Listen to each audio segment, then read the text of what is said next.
Good morning, everybody. I declare open this public hearing of the Senate Select Committee on the National Broadband Network. I welcome you all here today, and the committee's proceedings will follow the published program. This is a public hearing and a Hansard transcript of proceedings is being made. Before the committee starts taking evidence, I remind all witnesses that in giving evidence to the committee, they are protected by parliamentary privilege. It is unlawful for anyone to threaten or disadvantage a witness on account of evidence given to a committee, and such action may be treated by the Senate as a contempt. It is also a contempt to give false or misleading evidence to a committee. A witness called to answer a question for the first time should state their full name and the capacity in which they appear, and witnesses should speak clearly and into the microphones to assist Hansard to record proceedings. The committee prefers all evidence to be given in public, but under the Senate's resolutions, witnesses have the right to request to be heard in private session. It is important that witnesses give the committee notice if they intend to ask to give evidence in camera. If a witness objects to answering a question, the witness should state the ground upon which the objection is taken, and the committee will determine whether it will insist on an answer, having regard to the ground which is claimed. If the committee determines to insist on an answer, a witness may request that the answer may be given in camera. Such a request may, of course, also be made at any other time. I remind senators that the Senate has resolved that an officer of a department of the Commonwealth or of a state shall not be asked to give opinions on matters of policy and shall be given reasonable opportunity to refer questions asked of the officer to superior officers or to a minister. This resolution prohibits only questions asking for opinions on matters of policy and does not preclude questions asking for explanations of policy or factual questions about how and when policies were adopted. Officers of the department are also reminded that any claim that it would be contrary to the public interest to answer a question must be made by a minister and should be accompanied by a statement setting out the basis for the claim. I remind people in the hearing room to ensure that their mobile phones are either turned off or switched to silent. And on behalf of the committee, I'd like to thank all witnesses appearing today and welcome Senator Ludlam joining us from Perth. Good morning, Senator Ludlam. Senator Conroy. And Senator Thorpe, and I would like to welcome Dr. Ziggy Swikowski, representing NBN Co. For the Hansard record, could you please give your name and the capacity in which you appear today? Ziggy Swikowski, the Executive Chair of NBN Co. Thank you. Do you wish to make a brief opening statement before we go to questions? I'm happy to go to questions, Chair. Thank you very much, Dr. Swikowski. Senator Conroy. Thanks, and welcome, Dr. Swikowski. Thank you. I understand you had a board meeting yesterday. We did. The board meeting was considering the review to be handed to the government? That was the main agenda item, but there were others. Sure. Okay, thanks. And that's still on target to be delivered to the government on Monday? That is it. That is very much the deadline. Okay. And are you aware if the government intends to table that? Or are you intending to publish it at any stage? Look, our role is to produce the document and hand it to the Minister and the Government, and they will then form a view as to what the next step should be. Have you any indication from the Government or the Minister yet what their intentions are? No, I don't. Okay.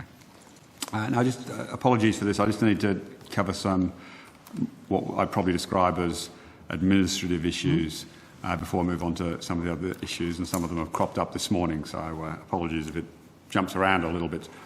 In terms of the process of the caretaker period, and I appreciate this was prior to you taking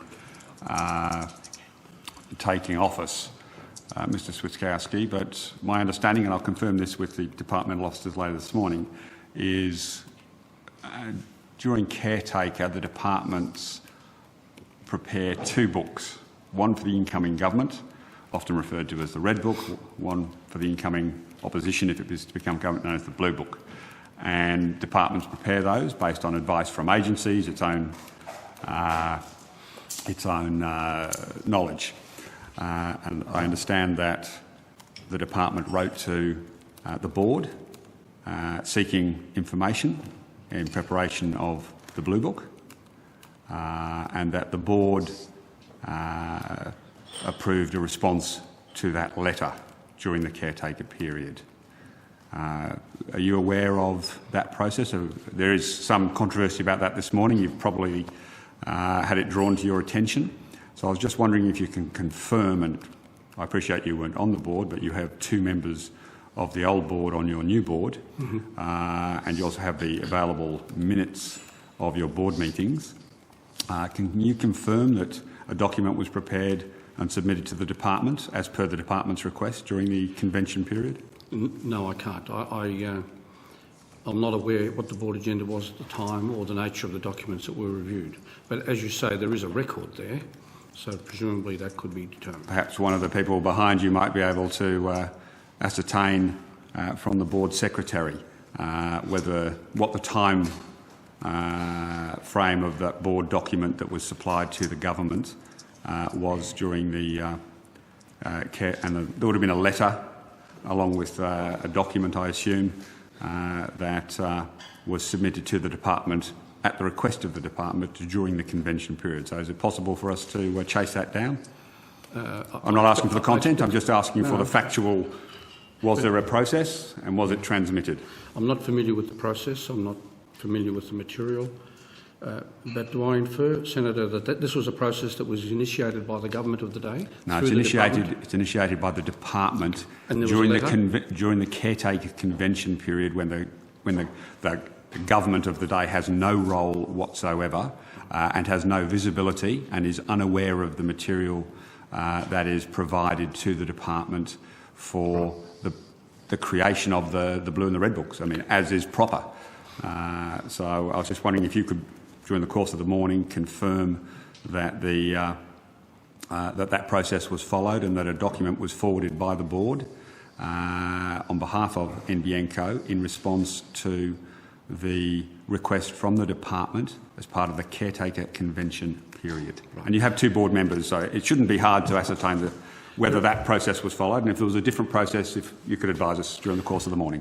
Senator, the only hesitation I have accepting the description of a possible process is that normally one would be hesitant about disclosing board matters and board agenda items. Tragically, I think FOIs have seen entire board minutes released it was as much a surprise to me at the time as it was to the look on your face, Senator Dr. Switkowski, I assure you. No, the FOI officer at NBN Co was a very open-minded person. I'm sure he's still the same. But no, the board minutes tragically have been released at some stages, so you can expect a regular request for that, I'm assuming, from our media following up for that. But if you're able to clarify that process was followed and let the committee know, that would be useful. I'll take that on notice.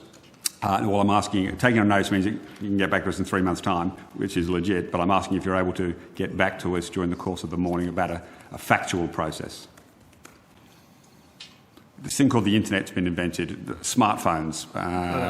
So a simple text message. Don't go there. I'll take advice on that. Thank you. Now, could I just confirm what positions you hold at NBN Co? I am the chairman of NBN Co and chief executive officer until such time as we can appoint a new chief executive officer. Okay. Now, I'm aware of the Remuneration Tribunal's rulings on the remuneration of a chair. I think it's about 180,000. I think the number is now just north of 200,000. No, just above 200. And given you have a combined role, I'm assuming you're paid more than that. So can I confirm what salary you're receiving? I'm receiving the non-executive chair salary plus an additional $50,000 a month for as long as I act in this role of executive chair, gross.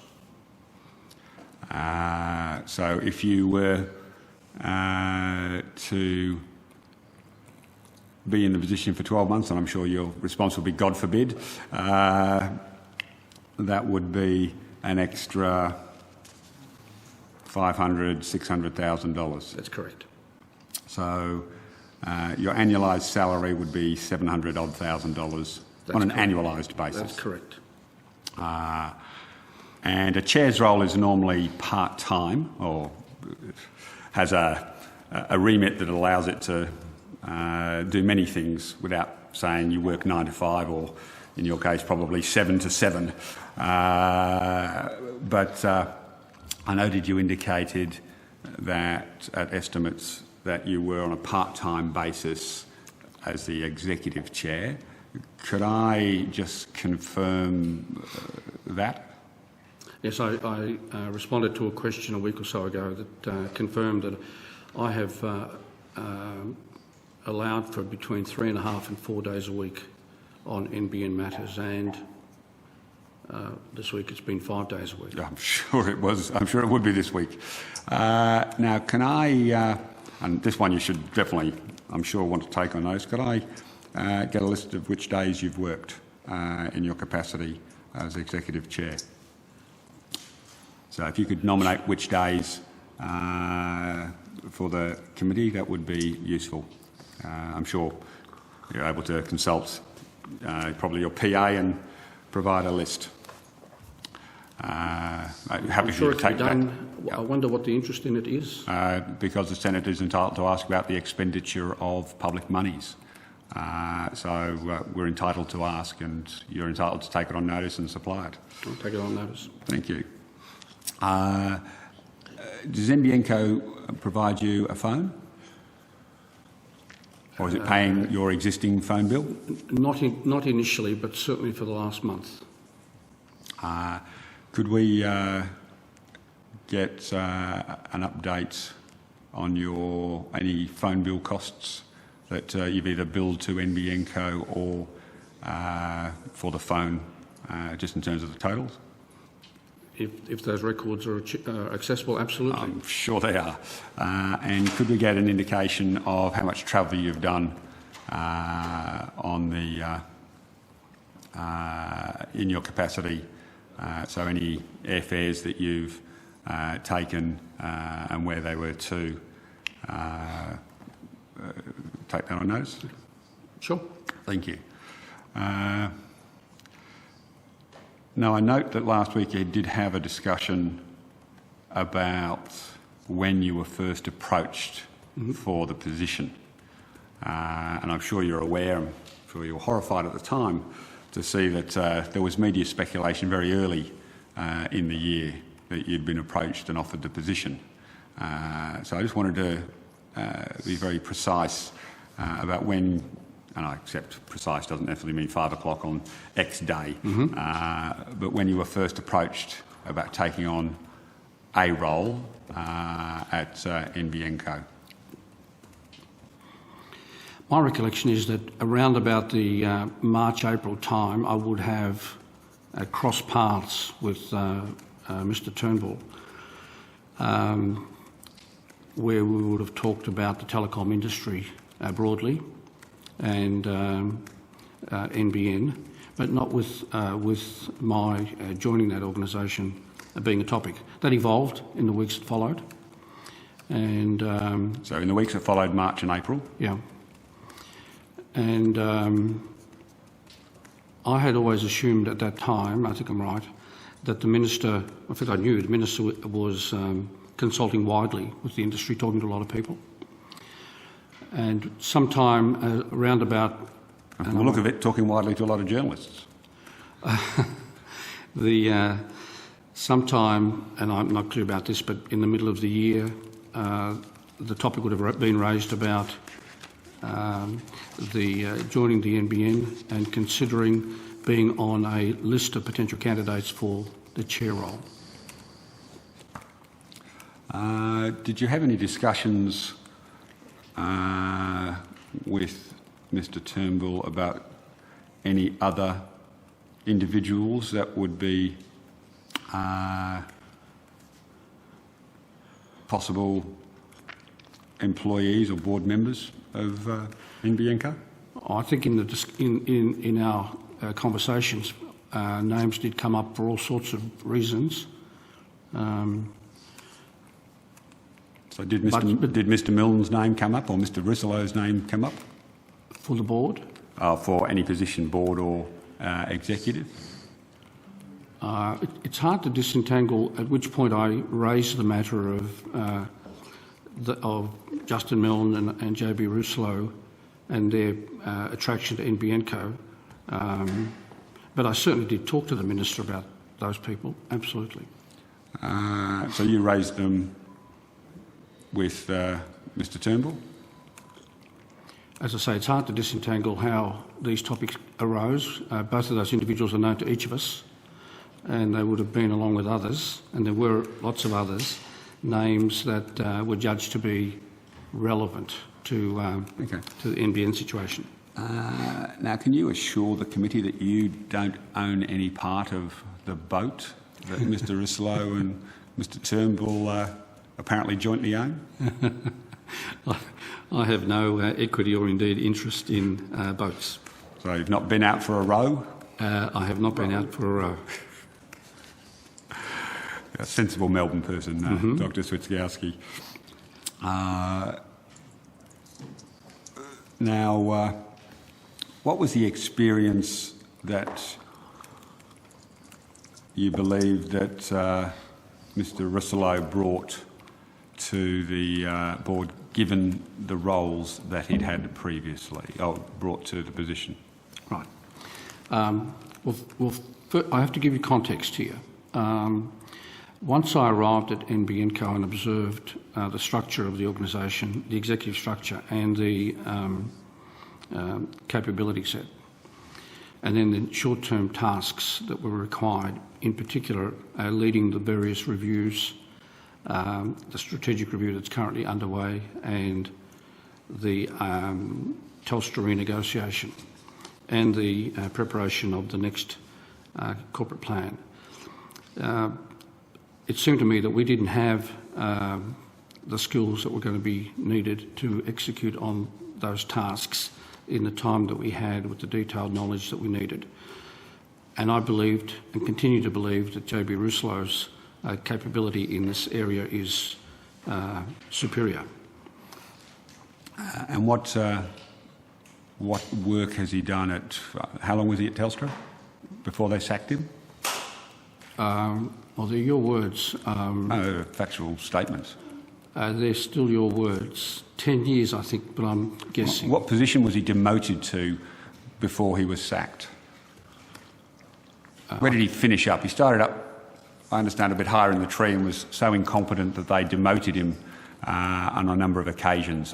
What was his final position at Telstra before Senator, he was terminated? I do not accept that description of his career. He overlapped, his time at Telstra overlapped my time at Telstra, and I was aware of him in the area of the Big Pond broadband business and media and content. He is a very skilled financial individual. And was he the CFO at Telstra? Did he report to the CEO? In the history of CFO? Telstra, there are only a handful of CFOs. Yeah, no, so I thought. He wasn't one of them, though, was he? No, he was not. Did he report to the CFO? Was he in that line? He wasn't in the financial line. But he wasn't in the financial line, but you've just recommended him on the basis of his financial experience. No, I'm just describing his capability set. And his capability set is he's deeply financially skilled. He's deeply knowledgeable about telecommunications. Which aspect of telecommunications? Given that he has been entrusted with leadership of the strategic review, I would say that he was knowledgeable pretty much across the board. Across the board. Okay. So what position did he hold before he was terminated and left Telstra? I don't. In the media release, we indicated the positions that he held prior to joining NBN Co, but I would be guessing. I can't remember his title. Right. Help me. I've not worked in the private sector for a very long time, and only very, very briefly. But when my understanding is the way the pecking order works is it's relevant to who you report to, how many direct reports you have. So when you're moved from one position where you report to one person and somebody's inserted between you and your previous direct report, that's usually considered a demotion. Is that a fair characterisation of the business world, Mr Switkowski? No, I need to know the context. That happens, and yeah, unless I knew the exact example, I wouldn't offer it. And that's what happened to Mr Rousselot. He was moved down the chain and was no longer a direct report to the person that he was previously a direct report to. I don't know. Okay. Now, Mr Adcock. Can I just, before we go on, I mean, I don't think your line of interrogation leaves the correct impression. Mr Rousselot is a very, very capable executive. I have now worked with him on an almost daily basis for 2 months. I have worked with many executives in my time, and my respect and opinion of him continues to grow. Were you in the room when he told a group of consultants and staffers that it doesn't matter what you find, we've still got to write the report that Mr Turnbull wants? I've never heard that statement. So you weren't in the room when he said it? I've never heard that statement. Now, Mr Adcock, what position did he hold at Telstra before you employed him? And I'm sorry, can I ask, what search process did you go through? Well, in terms of the position, again, that'll be in the public domain. It's in the media release. I won't get the title right, but it would have contained words like executive manager, network development, probably some commentary around his role in the negotiations with the NBN. Now, my understanding is that he was overseeing, and this was a witness put this to the committee yesterday, he was in charge of the remediation of Telstra's pits in preparation for NBN to take use of. That's accurate? I don't know that for a fact, but it wouldn't surprise me. Would have thought it might have been relevant. Oh, it absolutely is relevant. Now, I understand, I'm not sure you might be able to confirm or not, that Mr Adcock was effectively on what is referred to in both private and public sector jargon as gardening leave for about 9 weeks before you employed him.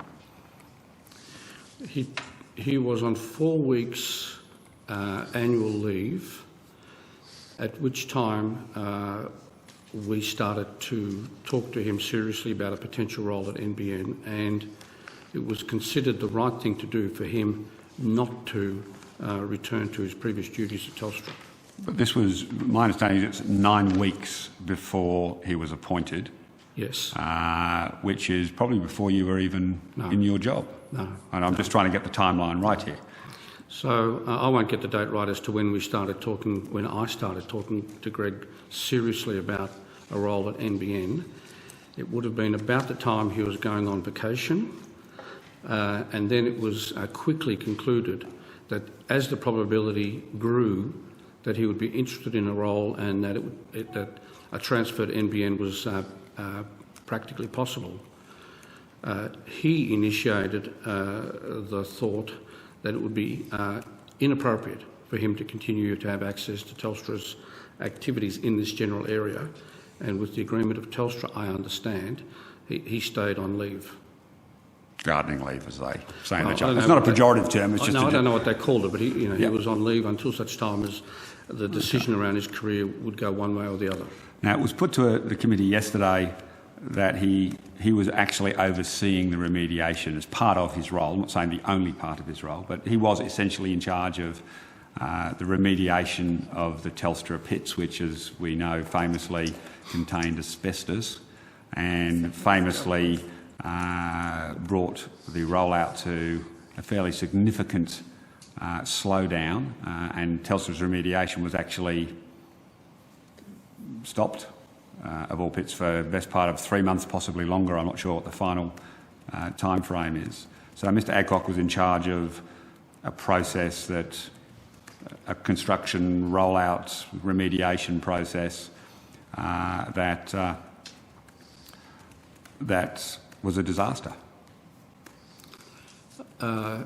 Again, I can't be sure what was the full range of Greg's responsibilities, but let me tell you, the appeal of Greg, which has since been reinforced as he's been in the company for a couple of weeks, was the fact that he's a 20-year veteran of the telecommunications industry with deep knowledge of telecom engineering and network deployment.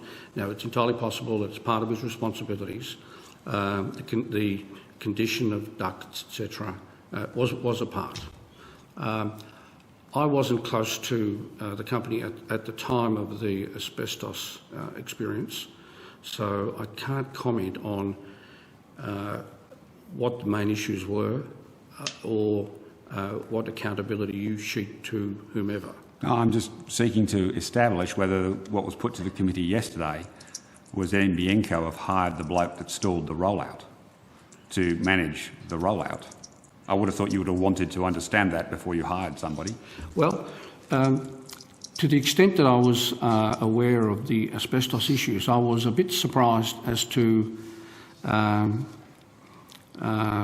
the widespread commentary about the significance of it, in that asbestos in pits has been around for decades. Probably as long as you...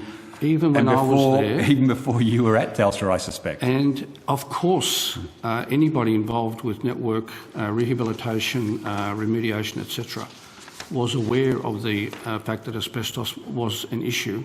And every year, in my time, there would be a small number of events that required special attention. Whether that has got considerably worse, I find it hard to believe, but in a period of time, it was certainly... it developed a very, very high profile and has since, I think, been addressed satisfactorily. But it stalled the rollout. I mean, Telstra actually suspended all remediation due to poor practices and poor oversight. Well, I don't know what the explanation is. It did stall the rollout, and you're right, by about 3 months. Yeah. But you hired the bloke that stalled the rollout. I hired the bloke who, over 20 years, has been involved in Telstra's networks. A skill, incidentally, that had previously been missing at NBN. Well, if you want to sledge former employees, that's okay. I'm not sledging former employees. It's not the first time. No, hang on. It's really important that when you look at the NBN company structure and the skill set amongst the executives, in the early years of the rollout, there were at least 2 critical skills that should have been present.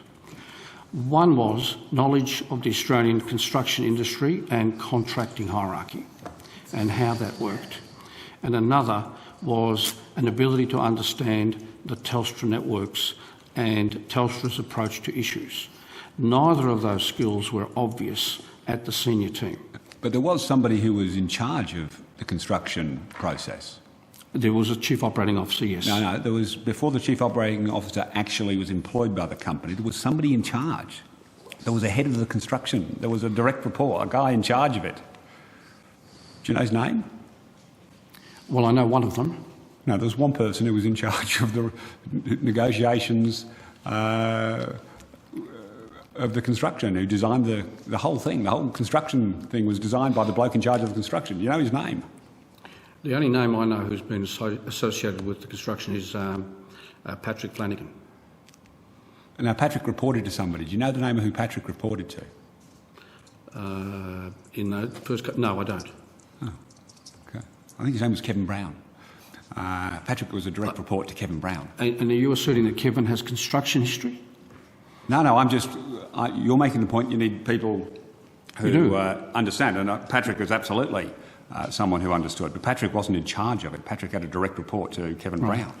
But it seems to me we've gone off topic. I'm saying that if you're at the CO level, you look down at your direct reports, you would be comforted if you had people who understood the way the Australian construction industry operates, how contractors approach tasks and projects, and to the extent that you have to deal with Telstra on a regular basis, what it is how Telstra approaches certain decisions. When you look down on that first layer of management, those capabilities were not obviously present. I'm not seeking to argue that point with you. I'm just seeking to clarify that you say you want someone in charge and you felt that there should be, but the person who was actually in charge, because Ralph only joined the company part way through, so the person who was actually in charge of the construction side was Kevin Brown. Well, if you tell me, I mean, by the time Patrick was a direct report to Kevin Brown. By the time I got there, it was the COO. Yeah, no, I'm not disagreeing with that at all. I'm intrigued by your concept that you have to have Australian experience.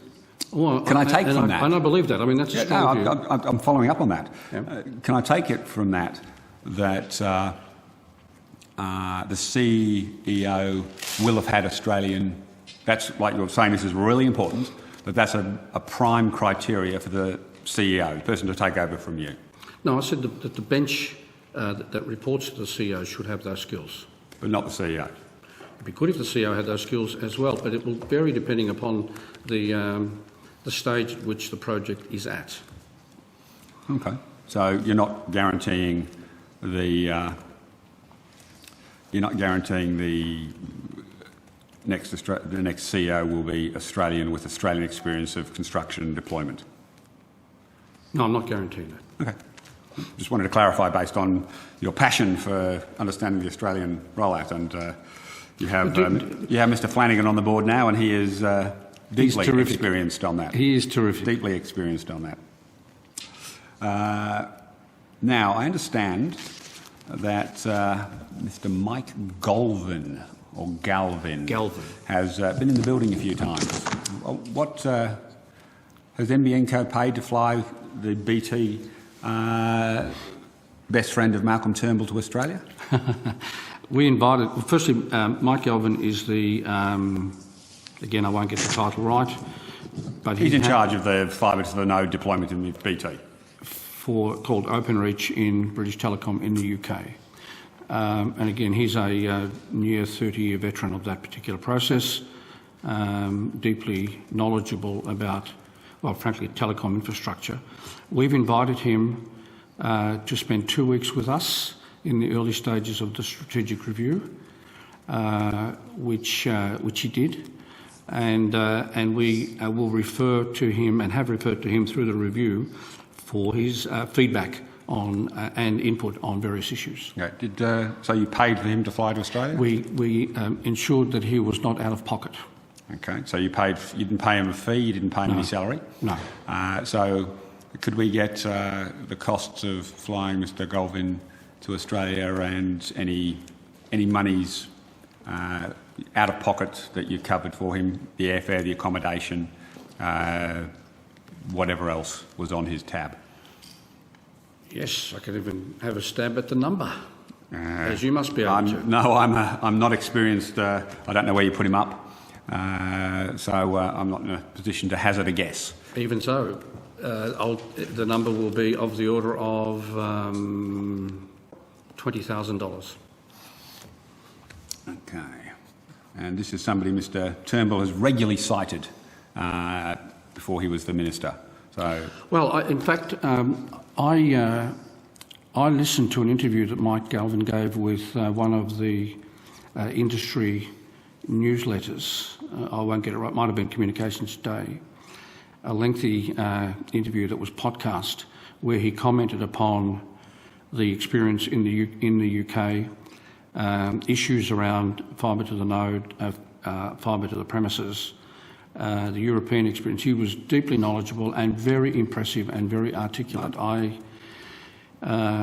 He'd be in the group of engineering individuals that is as skillful and knowledgeable as I have come across. And have you interviewed him for the CEO position? No. Is he a candidate for the CEO position? Well, I'm not going to go to people who may or may not be candidates. What salary range are you looking at for the CEO? The number that was established in your time, Senator. So whatever Mr Quigley was being paid, the new CEO will be paid. I expect it'll be in the ballpark. We haven't... Ballparks are pretty big places. Yeah, well, in my case, it's not. Okay. I think that'll be very fair and reasonable remuneration. I have no criticism of it at all. If it suddenly becomes twice the size of the ballpark, we'll probably have another conversation about it. And you would be justified.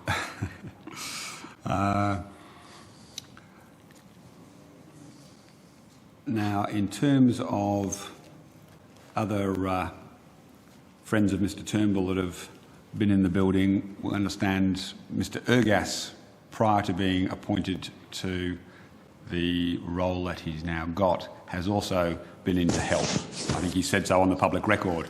But what role has he got? I mean, I'm not aware. No, I'm asking. Apparently, he has said he's visited the NBN headquarters on a number of occasions prior to the position or the role that he's now been given. So I'm just asking you, what was Mr Ergas coming to visit you about?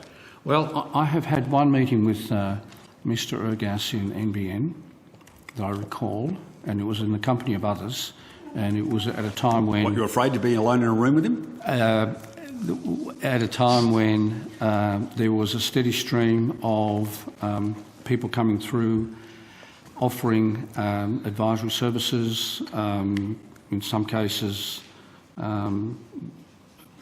recommending themselves to certain roles, and it was in that context that I saw him. I'm not aware of subsequently what appointments he may have been given. None at NBN that I'm aware of. So you've never paid him a cent? Not in my time. But he did work for Telstra as a consultant in your time? He did. So you'd know him reasonably well? I saw a bit of him 10 or so years ago, Yeah. but then there would have been a gap of 8 years, and I've seen him since. Yep. But given the role he's now got, is he going to be... But what role is that? I think Mr Turnbull's announced he's been appointed to one of Mr Turnbull's reviews. Well, I don't know that. No, I was just asking whether he's going to be accessing NBN because of that role. It may not be the case, it may not have happened yet, and it may not be needed to. I'm focused on the strategic review, but I'm obviously aware that the government has promised other reviews. And, for example, an adjacent review, which is this cost-benefit analysis review. That's the one Mr Ergas is working on. Well, again, I don't have that information. But the cost-benefit analysis review, I think, will use as some of their input material the analyses and the findings of the strategic review, and that would make a lot of sense. So whoever is on that panel, were they to come to us and want to know more about what the working papers of our review, obviously we would share that with them. Now, you mentioned that Mr Galvin was an excellent engineer and, great qualification. Yep. Sorry, Galvin. Yep. Galvin, I'm not sure. It's one of those ones that sticks in your head and you can't get it the right way. Mr Galvin, what's the take-up rate of the fibre to the node in the BT OpenReach model at the moment? I don't have that figure at my fingertips. Would it be 50%? Again, I'd be guessing. 40? 30? Not guessing. 20? Not guessing. How about 10? 10 rings a bell for me. 10%. Would you consider a 10% take-up rate after spending $30 billion a reasonable success? Well, I guess I'm not comfortable with your figures because the $30 billion is not what I am aware of. What I am aware of is the business model under which BT OpenReach is rolling out a fibre to the node network. Oh no, I was referring to what you're going to spend, which would possibly lead to only a 10% take-up rate if you're borrowing the model that Mr. Well, I think that's Galvin. Okay. You wouldn't be happy with a 10% take-up rate, surely? Well, it's hypothetical, isn't it? No, but I'm just pointing to the fact that you were eulogising Mr Galvin, but the actual take-up rate of BT's, FTTN, I've read, I'm happy for you to be able to correct me, is as low as 10%.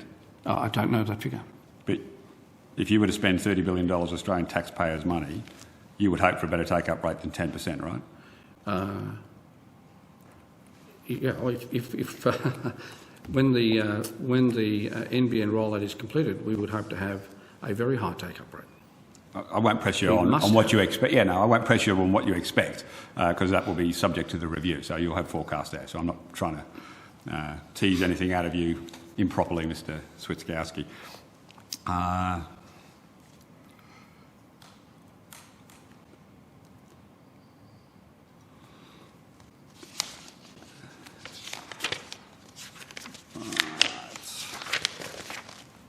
Now, I've been whipping through faster than I thought. Now, sorry, Senator Lunding? Sorry, I'm just wanted to give Senator Ludlam an indication sorry, yes. of when he could he could jump in now if he likes. jump in now if he likes. Well, I'm probably going to change the subject. Can you folk hear me all right? Yep, all good. Okay. All right, great. Thanks, Dr. Switkowski, and welcome back. I've got a number of questions that probably go to the technology choices and some of the things that you're contemplating as you work your way through this review. We're going to have to act on the assumption that it will be tabled, even though I think you've acknowledged that that's up to the government, not up to you. But are you, in your strategic review, are you including assumptions and sensitivities so that third parties, journalists, MPs, others in the industry will be able to scrutinise the assumptions and the models that you're putting together? Things like labour costs, for example, costs of copper remediation. Will that document be able to be broken out so that we know what your cost structure is going to be? Senator Ludlam, those issues are clearly are required to be reviewed and assessed and varied as appropriate in the strategic review. And without preempting any decision that the government might make, one of the difficulties in disclosing the review in its entirety is that it will have within it costs and positions that are commercially sensitive. So whether a subsequent disclosure satisfies your interests, I can't foreshadow. So it may be that the strategic review, even if it is tabled, is a black box. We're going to have to trust the numbers because of commercial sensitivities of third parties. Well, there's no question but that for the review to be relevant, it has to get down to a very high level of detail into commercial elements, and it has done that, or is doing that. And they can't be disclosed.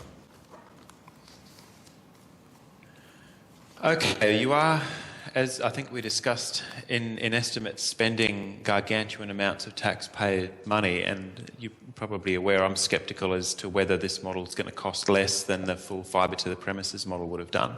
But be that as it may, are you prevented from disclosing your assumptions and the sensitivities in your financial models as soon as a subcontractor comes into the frame, as soon as some other commercial entity is involved? Well, I mean, you're as well informed as I am about the state of tension that exists within the rollout and in the relationships with a number of our contractors, where there are disputes, there are the likelihood of substantial variations, etc. Clearly, in that sort of climate, and until we are able to normalise the system and rebuild our relationships, we're not going to put into the public domain any of those costs. It's just not commercially sensible. Okay, so the strategic review that you provide to government makes it sound as though it's going to be enormously difficult for the government to put that into the public domain. So at the end of this process, the public is going to be none the wiser as to what this model is going to cost and what assumptions you've built in. Things like elements that we discussed last week, the cost of remediation of the copper, the cost of ongoing upgrades and maintenance of the copper. Can the public expect to simply not know what your cost assumptions are? I mean, that's getting ahead of this whole process, but I think the questions you asked a week or so ago are very sensible questions that have also occurred to the people that are undertaking the analyses. So, again, without knowing that the final form of the report is yet incomplete, I certainly am satisfied that those issues are included in the analyses, have been properly calculated, there have been judgments made about the validity of certain assumptions and the range of reasonable assumptions, and that will flow through to the findings, I believe. And we're just going to have to take your word on that. Well, again, let's see what the government position is once they have the review. Well, the government's position, as I think you're foreshadowing, and you're probably wise to do so, the government's position is going to be it's all commercial in confidence, right? I don't know, but you must acknowledge that there will be sensitive material in that review in order for it to be credible. Well, it's not going to be credible from the point of view of the public if we don't know how much money you're proposing to spend. And you're well aware of how politicised this issue has become, that there's a very different model on the table to what your company was building 6 months ago. But, as you say, it will be in the government's court. I'm not asking you to preempt it, but I'm really concerned that effectively your strategic review is ultimately just going to be a black box. Just going to, I don't know whether you're aware of the testimony that was given by unions, the CPU and the ETU representing Telstra workers yesterday. Have you had time to review the transcript?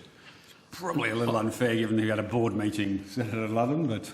I've read I think 1 or 2 newspaper reports. That's as much as I've read. Sorry, did you hear that? You guys there can no longer hear you. Okay. Can you hear me? Apparently we've dropped the audio link. God, if only we had a decent internet connection. There you go. I'm not sure if the committee can hear me, but I can no longer hear you. Yep. We can hear you. We can hear you. But you may not be able to hear us.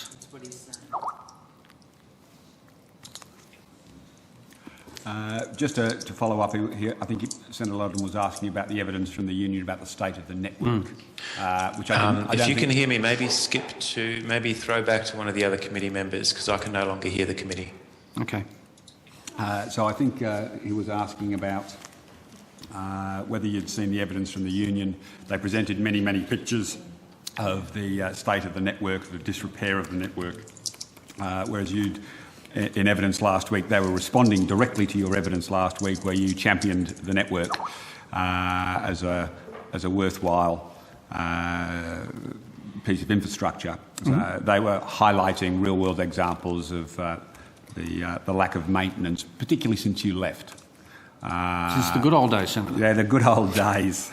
So I think Senator Ludden was asking if you'd seen reports or the transcript or any evidence of that particular. I read the reports this morning. So I think, do you stand by your endorsement of the Telstra network in the face of the real-world evidence from the people working on the network?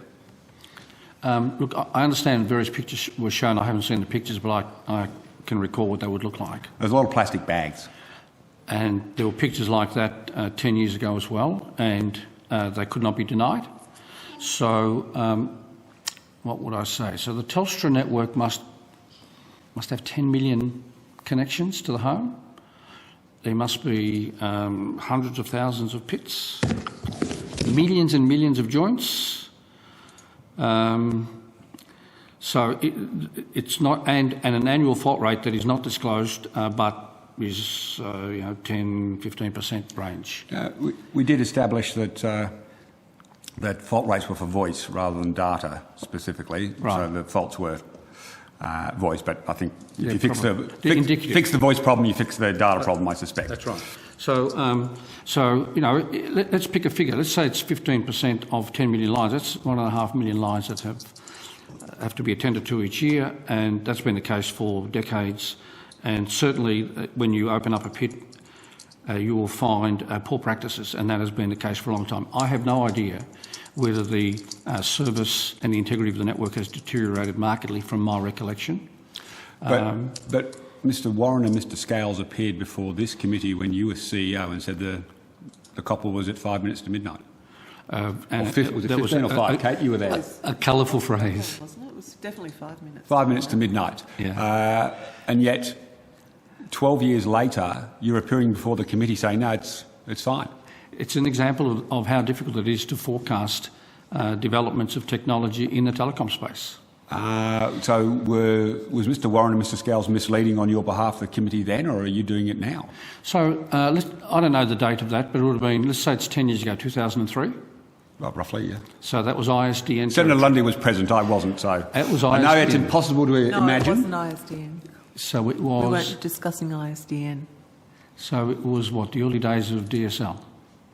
Well, no, DSL had been well established. It was only early days in Australia. Yeah, but in Australia, I'm just trying to work out. It was DSL was well established. So it was in the context of the performance of the copper network in delivering DSL services because it was so patchy. My clear recollection, because it was a big issue for us at Telstra, was that I time the start of the broadband era in Australia to about April of 2004, when it was Justin Milne at that stage introduced a $29.95 access package to Telstra Big Pond per month at a speed that was probably 256 kilobits per second. A dial-up With all speed. due respect, 256 kilobits per second, which was the early availability of ADSL. Now, my point in that is, and what Tony Warren and Bill Scales said sounds very colourful to me, but it doesn't surprise me. Were they exaggerating? It doesn't surprise me that judgments were made about the future for copper that 10 years later have proven to be wide of the mark. Right. And I had a bit of an exchange with Senator Ludlam last week about how difficult it is to be precise about what certain technologies will look like 10 years hence. And that was an example of, I think, probably a...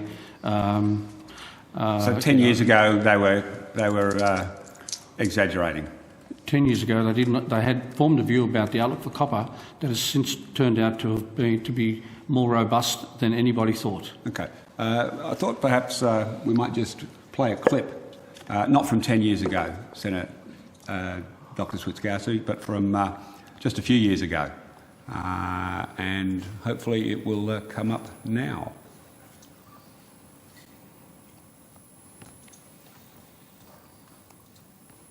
Ziki, can a fibre NBN coexist with a competitive copper network? Probably not. I think the fibre network would overtake the copper network and replace it. Because after all, if you have a national fibre network that provides you with internet-based telephony and video, high-speed internet access and IP television, that provides you with much greater functionality than copper, and presumably at a future speed that is considerably in excess of what ADSL can offer. So I think an all-fibre network is a desirable endpoint, and along the way it will render obsolescent the copper network. Gotta hate that YouTube, don't you? So that was just 3 or 4 years ago. Right. So were you wrong 10 years ago? Because I'm assuming the Telstra reps are speaking with your authority. Were you wrong 4 years ago, or you're wrong now? Well, I've explained that 10 years ago I can quite understand the context of the statements that were made, and it was, again, an example of assuming that a technology that had been around for 100 years was likely to be obsolescent very quickly, and that proved to be wrong as an assumption. That interview was, I think, in the immediate aftermath of your and your government's announcement of an all-fibre NBN construct, and that was my view at the time. And, you know, you can ask me questions about what my view is today. Well, I'm assuming you haven't changed your mind about the obsolescence of the copper network. I've changed my mind about a lot of things in recent years. Let me give you an example. Although I have been at the bullish end of expectation of forecasting the relevance of broadband wireless, I have been amazed how popular that has become and how extensive wireless access to the internet how extensively it's developed in the last 2 years. It is very difficult to be, and you should not be, dogmatic about the future beyond, well, maybe beyond a year. So you're prepared to spend $30 billion of taxpayers' money, but you're not prepared to predict that it's going to be of any use in over a year's time? Well, I think you've endowed us with that sort of investment, and my job will now be to optimise its allocation so that we are in a good position in the years ahead to adapt to changing consumer demand and emerging technologies. Now, I just want to talk about the transit network that NBN's constructing at the moment. What's the cost of the transit network that you're building? I'd be guessing. I don't know. I could take that on notice. Look, my recollection is something like $4 billion, but I'm sure very shortly someone will inform us. It's a wonderful thing about crowdsourcing. But I just wanted to understand, the fibre to the node network, to use a very, very strict engineering term, plugs into the transit network, right? Can you help me here? That sounds right. Yeah. So you couldn't run an FTTN network without the transit network behind it. Right. So the cost of the transit network is a germane part of running the FTTN network, right?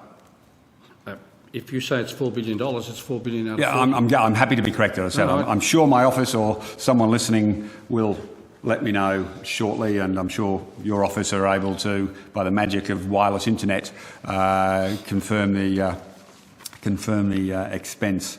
But I just really wanted to establish that the transit network is a vital component of a FTTN network. It is of any telecommunications network. So if you were establishing the costs of an FTTN network, you can't just say we're not counting the cost of the transit network that it operates on. I assume that's the case. Well, I'm hoping you can confirm that. I'm not trying to... No, has anybody asserted that that's not going to happen? No, I'm just wanting to make sure that... Well, I assume the $4 billion, if the figure is $4 billion, is part of the 40-ish that is in the public domain. I refer to the 30 of the government's proposal. Ours was in the 40-ish range, but 37.4, I think, was the last number in the corporate plan. For CapEx, right? For CapEx, yes. Right, okay. So I assume the 37 point, and I honestly don't know, the 37.4 includes the cost of the transit network. Yes. Yeah, no, it does. Absolutely. But I just wanted to confirm that. I just wanted to confirm that engineering-wise, the transit network is necessary for fibre to the node, as it is for fibre to the home, and that the cost of the transit network has to be included in any genuine costing of an FTTN network.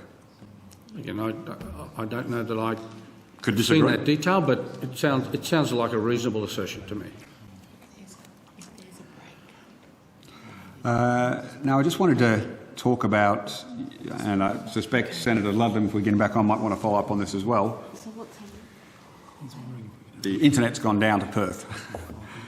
He's going to come back on and have a go at me for not getting enough NBN fibre to home in Perth, just as a prediction early. Senator Conroy, just on that, it's been suggested that we have a short break. Happy to have a quick break if we can see you re-establish the connection with Senator Ludlam. So the committee will suspend for 10 minutes for coffee. Okay. Thank you.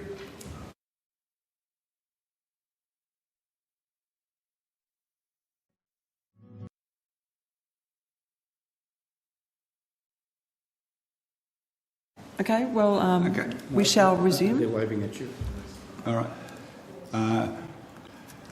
So we'll just check that we've got Senator Ludlam online, Senator Conroy. No, we haven't got him online yet. Bear with us, please.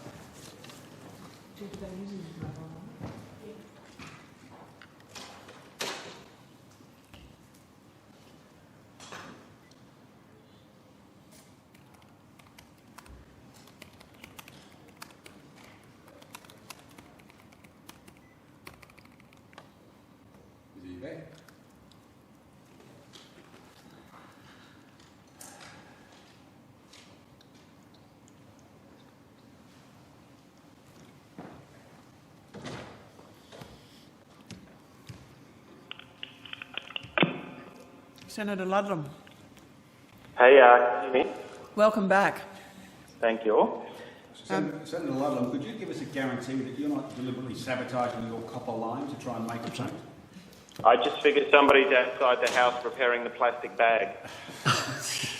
Actually, funny you mentioned that, Senator Ludlam, because it is raining here in Canberra.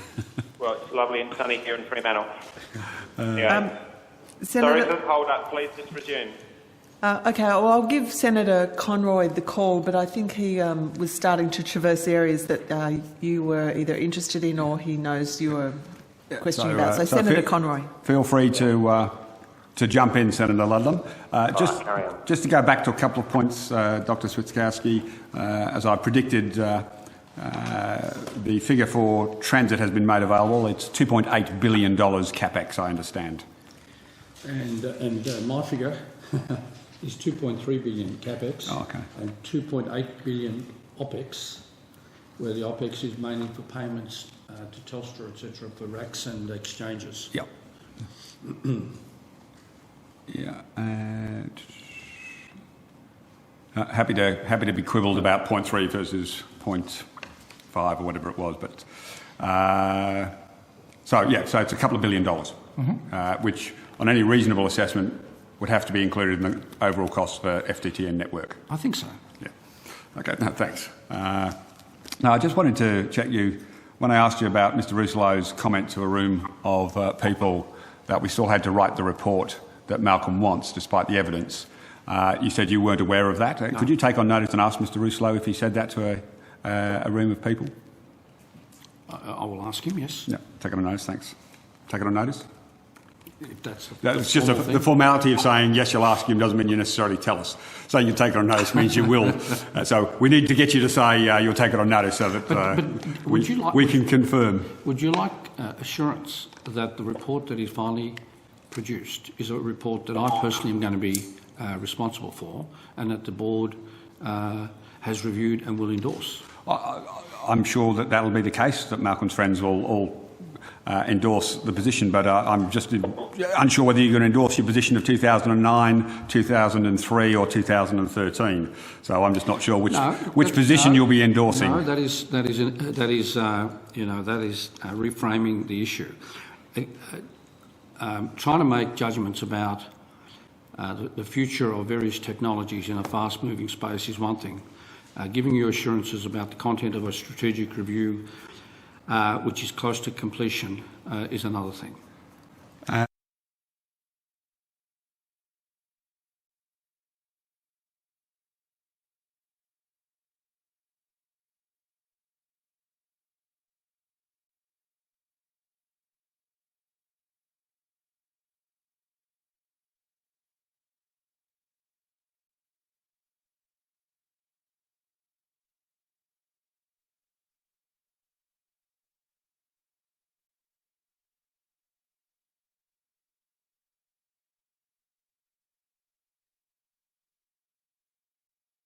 Dominant franchise in an existing technology which produces very high margins and very high return on investment.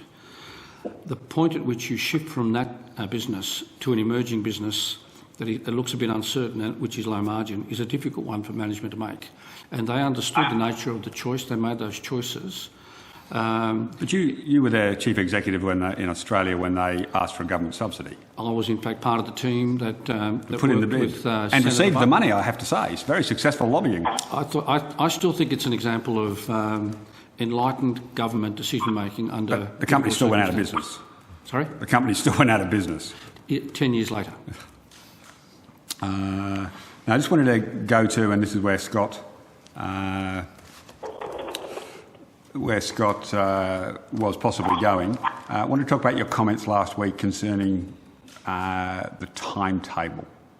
And you said, I think, and I'm happy for you to ensure I don't verbal you, but I think you said it would be tight. Is that the word? Oh, this is the timetable for the rollout. For the rollout, yes. Absolutely. Yep. Okay. Yeah. So I just wanted to go through some of the issues that you have to address to be able to achieve meeting the 2016. Are you still on target to do Australian homes by 2016 with 25 meg? We are not on target to deliver anything at this stage. Okay. Will you or the government need to conduct new negotiations with Telstra? Yes. When would you hope that they would be concluded?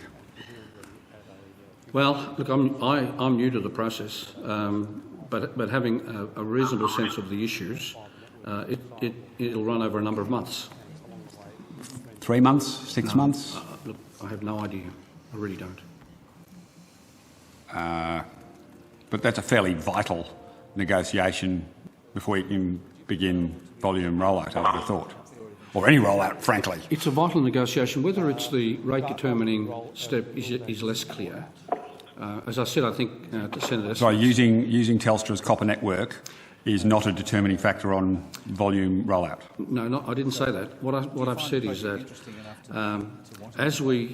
firstly we need to rebalance and restore the whole construction chain that is part of the rollout, and get a sustainable level of work to contractors and the subcontractors, and continue the FTTP rollout through that process. Yeah. That'll be the better part of next calendar year. As the second half, as we hit the second half, we will begin to do FTTN at small scale. By that stage, you would hope that... That's if the review finds that you should stop a full. That is one scenario. A cynic could say you did sound fairly certain about the outcome there, Senator. That is one scenario, and that is, look, if you had to plan against a scenario, that's the scenario against which you would plan. Okay. Are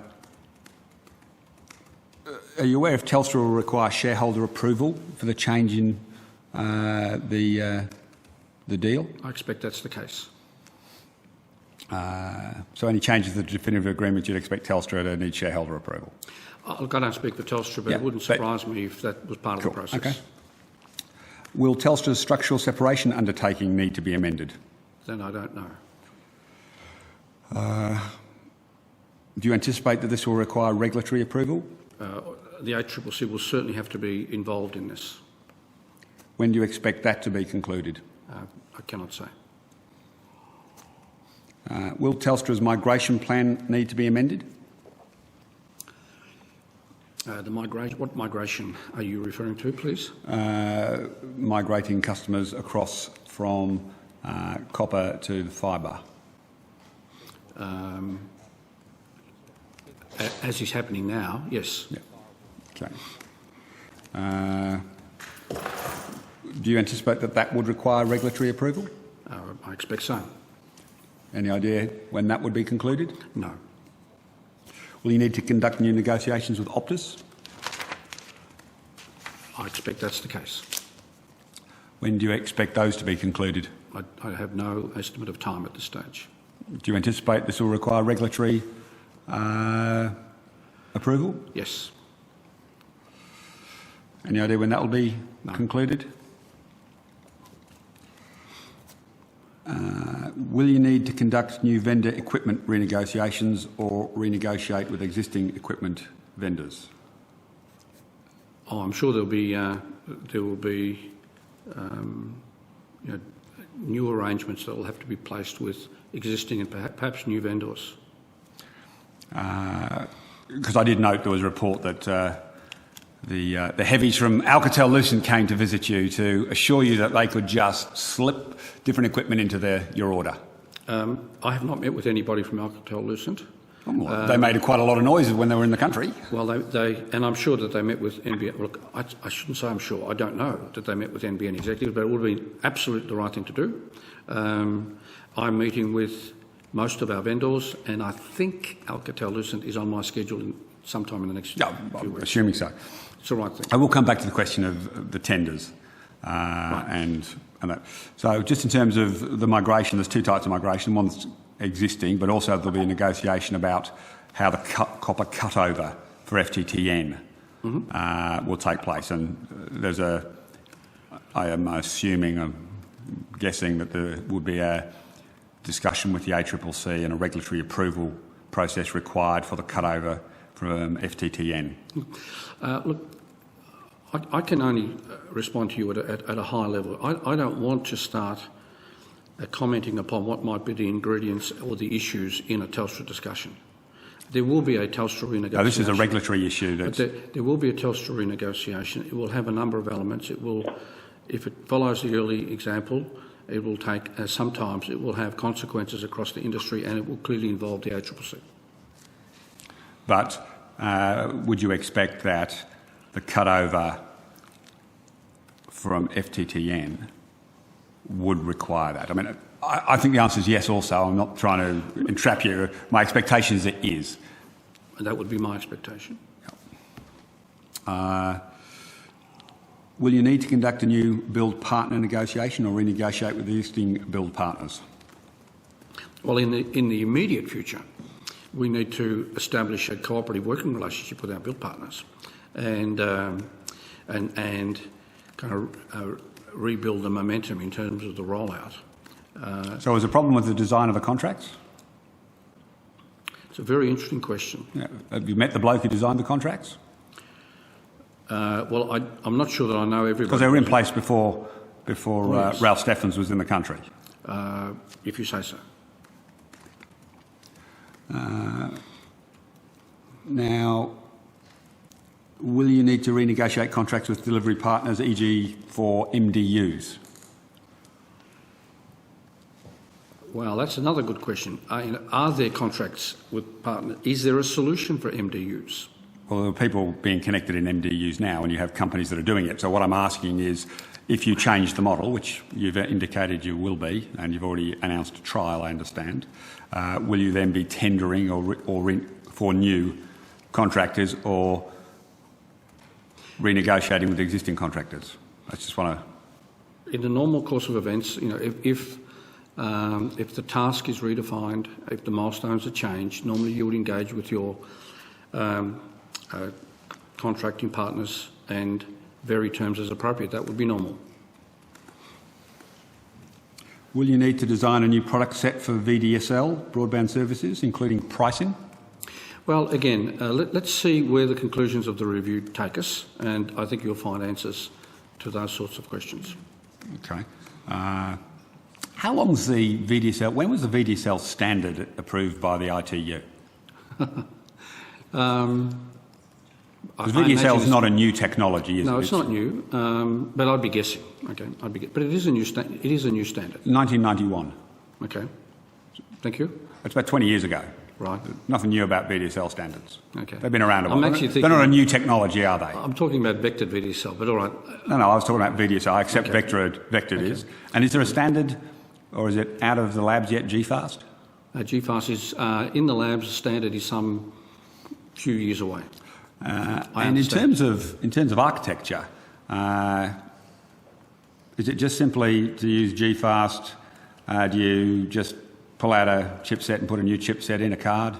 Well, it's not available to us, so I don't know. Would you be prepared to wait to use GFast? Again, if that's a material question, it'll be addressed in the review. If it's 2 years away, that sounds like you couldn't really roll anything out if you wanted to use GFast. I cannot answer that question. I don't know the. Sorry, you just told me it was 2 years. I didn't know it was 2 years.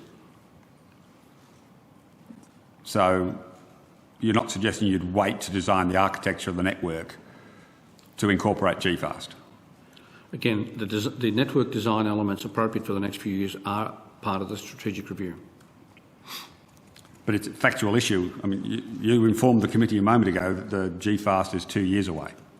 My reading of the literature is that the standard for GFast is a couple of years away, yes. But I just wanted to confirm that the architecture for a GFast network is quite different to the architecture for a VDSL vectored network. This is an area that I cannot answer you in detail. I do not know.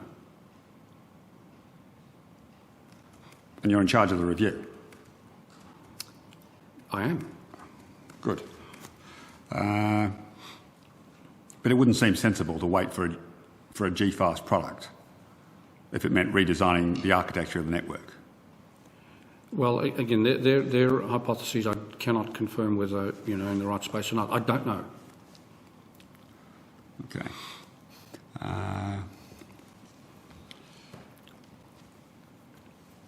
Will you need to solve the technical issues about supplying voice services over FTTN and design a new product set, including prices? Look, let me step away from this. FTT. No, sorry, you don't get to step away. We want to know the facts. Let me address it in the following way. We are pioneers in this area. FTTN is widespread around the telecom world. So, to the extent that your questions have legitimacy, as I'm sure they do, the answers exist out there. The fact that I don't have them at my fingertips, I apologise for that. No, I wouldn't expect you to have it all, Dr. Switkowski, so please don't think I'm being critical. You've not worked in the telco sector for 8 or so years, I think you said, so it is a tough one to keep up with, as you keep making the point. It changes in just a year. Indeed. But you understand, or you've gone through literature internally about the issue around providing a voice service over FTTN. Mm-hmm. You're aware of the engineering issues? I'm aware that they have been addressed and solved around the world. By incumbents? Substantially by incumbents. You're not an incumbent, though, are you? One of the big issues, yes. You're not an incumbent. So when you keep quoting the international issues, they're incumbents. You're not an incumbent. That's not to say the engineering changes, but you're not an incumbent, are you? But that refers simply to the ownership structure. The nature of the technical challenge and the technical solutions don't depend upon, who owns which part of the telecom industry. And spoken like a man who runs an incumbent that you're used to. Will you need to conduct more negotiations with RSPs as part of the wholesale broadband agreement process? Now that we've put in our access undertaking, there's been extensive consultation with the RSPs. Certainly has. Sorry? Certainly has. Well, and you must take some degree of satisfaction out of that. It was composed on your watch and not buried by me. So, look, my feeling... So I have some experience and sympathy for you in this next phase, Dr. Switkowski, I assure you. So the RSPs have been part of that process. They're pleased with the submission of the SAU. Look, I'm not sure that there's any unique set of negotiations that are required, but I'm very keen that we stay close to our RSPs. So we'll keep talking to them about everything. But I'm assuming the wholesale broadband agreement requires regulatory approval and it requires lengthy consultations. You can try and make them as short as you can. I wish you good luck on this. But I just wanted to confirm that you do have to go through this process. Thank you. Now, I note from your estimates testimony that NBN is already designing a new product for fibre on demand outside the strategic review process. Do you anticipate that this will require regulatory approval, say as part of the special access undertaking process? I don't know. Okay. Could you take that on notice? Sure. Will you need to conduct negotiations with power companies in every state and territory to power the tens of thousands of nodes, I assume? I assume that's the case. We have ongoing negotiations with them about access to their poles already. And they are wonderful negotiations. But when would you anticipate that they would be concluded? Well, again, that timeline will be clearer once the review is complete. Will you wrap up the negotiations with the power pole negotiations, which have been going on for about 2 years without any successful conclusion?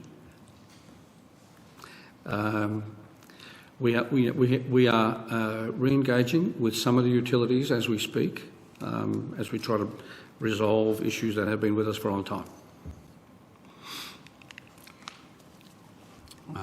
Now, I've seen some argument recently about overhead. Is that part of the review? I know it wasn't placed on the agenda specifically by NBN. I think others probably didn't quite understand the structure of the deals with Telstra, but is an increased deployment overhead been canvassed? And I think you were at Optus. You've met the Brunswick Council before. So I was just wondering, would you be excited about the prospect of more, given your own personal experience, of more overhead cabling? Interesting. The overhead rollout will be a detail in the review, as best as I can recall. But I think I also recall that the original plan for NBN anticipated a reasonable proportion. About 20. It was to match the footprint of Telstra, 25%, I think. 25%, and the number at the moment is much less than that. So some substantial use of overhead cabling was always part of the plan. I think that preliminarily, I can understand why that was the thinking at the time. Senator Conroy, is that an appropriate time for me to ask some Tassie? Yeah, no, look, I defer to Senator Thorpe. Mm-hmm. If I may, sure. Talking about the overheads, and you're quite right, in Tasmania in particular, there was some discussion about the use of the Aurora network. I would be particularly interested to know whether any member of NBN Co who are involved in the strategic review have actually visited Tasmania to get a feeling of the situation on the ground there. Indeed, they have. And for example, just by coincidence, the NBN Tasmania board is meeting today, along with Telstra NBN executives. Indeed. And and I'm in receipt of a proposal that was endorsed by the Premier from Aurora that went to the Minister and copied to me. A very, I think, good piece of work, commending an overhead rollout with Aurora of broadband cable, and that's been added to the input for the strategic review. When were members of the strategic review team in Tasmania? I'm not sure I said the review team were there. Executives from NBN are in Tasmania on a regular basis, relatively regular. Okay, so it's fair to say that the unique circumstances of Tasmania have been considered by the review process? I think it is fair to say that, yes. Yeah. You would be aware that Leighton Construction, their subsidiary Vision Stream, won a contract back in March of 2012 for the rollout of NBN throughout Tasmania. And prior to the election, the now Minister, made it very clear that all existing contracts would be honoured. Right. So can you clarify for us the scope of Vision Stream's contract to construct the NBN in Tasmania?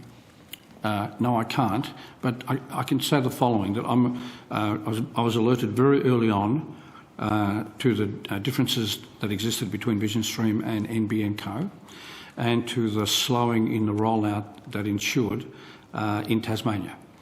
So it has been a priority of ours to address this, and those negotiations are happening in real time now, and I hope they are resolved satisfactorily to both sides. Do you think Vision Stream have breached their contract? I can't say. But you're not confident that they have stuck to the contract? Well, Senator Thorpe, what I've observed is in those areas where we have disagreements with our contracting partners, there are a whole host of problems, and they're not all on one side. So I don't particularly want to say the problems are with one company or over one particular issue. They tend not to be. Do you believe that Vision Stream can complete its contract by March 2016 as promised? I have no answer to that. Have Vision Stream given NBN Co any indication whether or not they want to complete the project? My information is that both sides are keen to, basically to reset the relationship and move forward. So they have indicated that they want changes to the terms of the contract? Again, I can't comment. And here we are moving into the commercially sensitive area. This is an issue that's of extreme importance to Tasmania, as you'd be aware. There's been the full understanding from the Tasmanian people that a contract was signed with full fibre rollout in Tasmania. That contract was given to Vision Stream, and prior to the election the promise was made that all existing contracts would be honoured, the impression therefore being that Tasmania would receive fibre to the premise. And I just want to get an understanding from you if that's still going to happen. Well, until the discussions with Vision Stream are satisfactorily concluded, I can't say what the next step will look like. Mm. So let me get this clear. It would be the intention of NBN Co to uphold its side of the agreement. That is that a contract has been let, a $300 million contract, if I understand it correctly, to roll out fibre to the premises in Tasmania, and it is the intention of NBN Co to honour that contract. Senator Thorpe, the outcome you've described, I don't know if it's 300 million, but of that order, in support of a fibre rollout is a good outcome, and we would hope to get there. But there are a couple of steps before we can be confident of that, and that the big step there is the satisfactory resolution of the disputes between NBN Co and Vision Stream. Are you aware whether or not Vision Stream has spoken to the Minister or attempted to speak to the Minister about more money? In other words, they say we need more money to do what we said we were going to do. I think I don't know what they've said to the Minister, but they have said, as others have, that they need more money. Okay. Are you aware of what factors may have caused the slowdown in the rollout in Tasmania? Specifically, Vision Stream, no. So, not fair to say that asbestos remediation was a significant factor in terms of the slowdown in the rollout. Would know. You've been good so far. There are a number. I'm very interested in understanding what's behind the overall slowdown, whether it's in Tasmania or anywhere in the country, because the most important thing for NBN to get right is the rollout and the timing of the rollout, and we haven't got it right. Now, part of the problem there in the rollout has been asbestos, part of it has been the overall remediation program, part of it has been performance on NBN Co's part in terms of the design stage, which has been excessively complicated. Part of it has been perhaps poor understanding on the part of the contractors of the challenges of a fibre rollout, and all of them have combined to create an issue today where we are not rolling out nearly fast enough, and that we are in areas of contention with key players of the industry. That is simply not a good position to be in.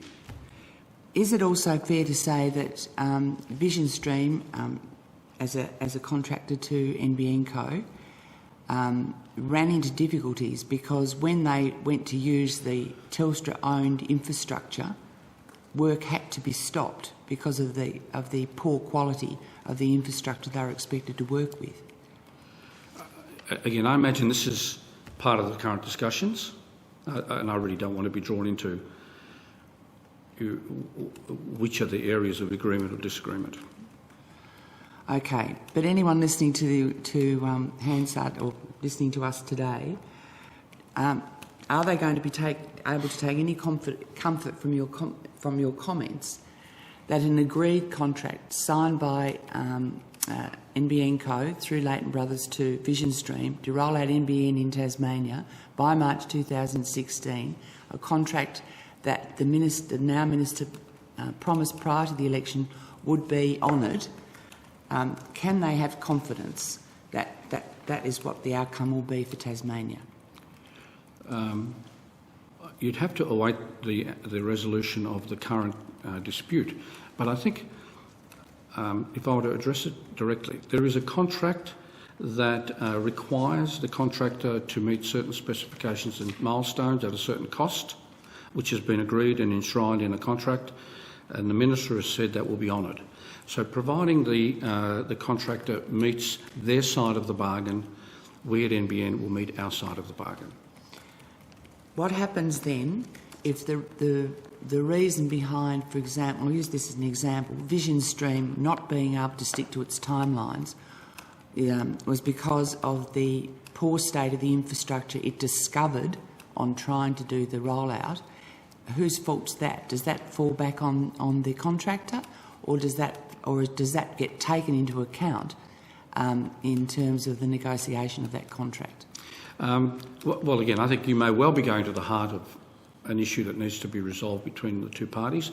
Most contracts would attempt to anticipate issues, I don't know of this kind, but issues, and provide for them. Evidently, the agreement that Vision Stream has with NBN and we with Vision Stream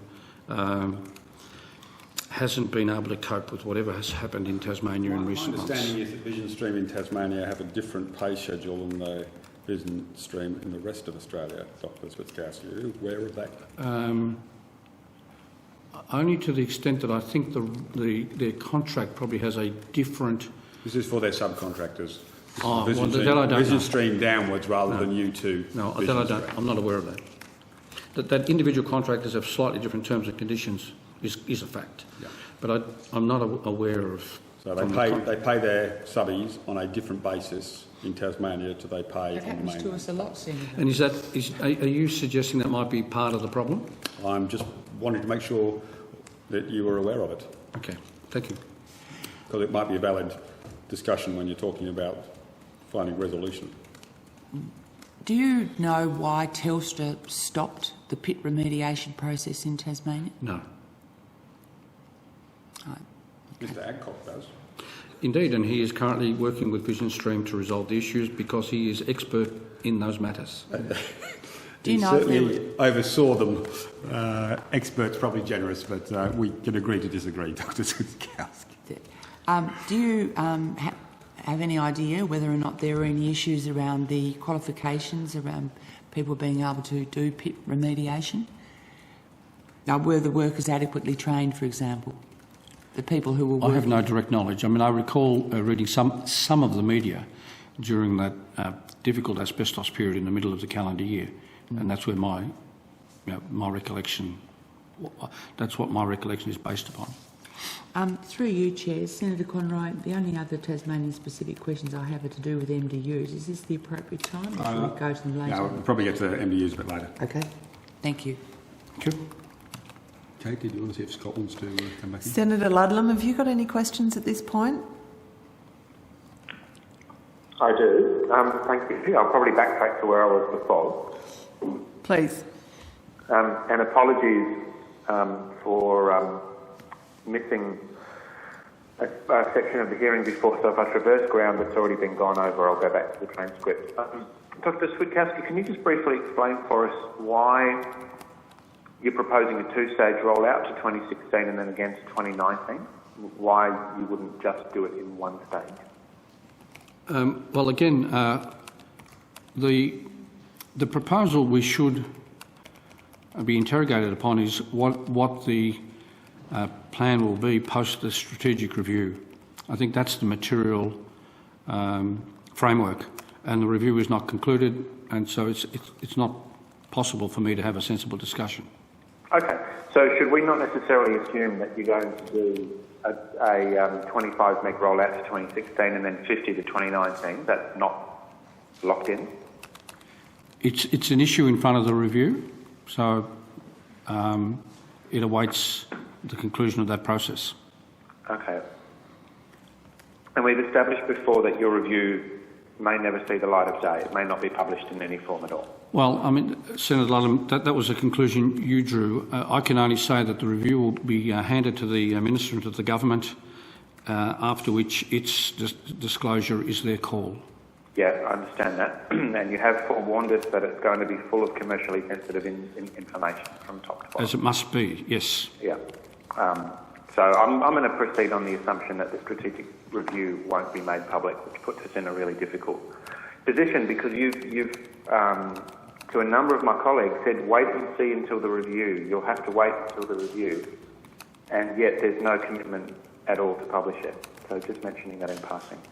The fibre on demand concept, since we're abandoning fibre to the premises and leaving a lot of people who would have benefited from higher download speeds to simply pay for it themselves, how will that impact on people in rental premises who are, roughly a third of Australian households rent, often on 6-month, 12-month lease agreements. How is your proposal to force them to install fibre if they want a fibre exchange-to-door, fibre to the node, fibre to the premise architecture? How will that affect people who are renting? Oh, look, I'd be thinking on my feet about that, and that's probably dangerous. So, look, I have. It's not a detail I can possibly go into at this stage. Well, it's not really a detail. It's more a fact of life. If you're renting, I would have thought you're very unlikely, if you're on a short-term lease agreement, to spend $5,000 or $6,000 installing a fibre line to your door if you might be forced to move out in a few months' time. Is that a reasonable proposition? That sounds reasonable. Okay. So this model that you're embarking on structurally disadvantages people in rental accommodation? Well, let's see what the model is when it's concluded. If you publish it. There's a degree of speculation. I'm sorry, Senator Yeah, Ludlam. go ahead. Okay. I'm sorry to cut across you like that. That's all right. I get the fact that you would be unsatisfied and frustrated about lack of access to the very details of the review. But the people that have to act on the review, in other words, NBN and its executives, will have all of the information, and we will then be able to proceed, and we will get the job done. That's important. The fact that certain details are not disclosed for commercial reasons is just a consequence of business. I'm trying to establish whether the entire review is going to be disclosed or not. Well, again, that's a question you should put to the Minister, I'm afraid. Yeah, see, we're not talking about certain details. You've given us no confidence that the review itself will be published. In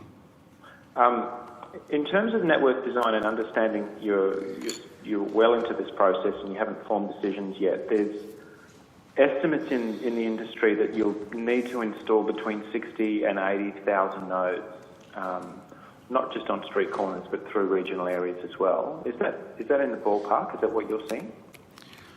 I believe that there are currently 70,000 nodes in the country, plus or minus. So that's, you've bracketed that number. You talk about pillars when you say nodes? Pillars. Okay. Pillars, sorry, thank you.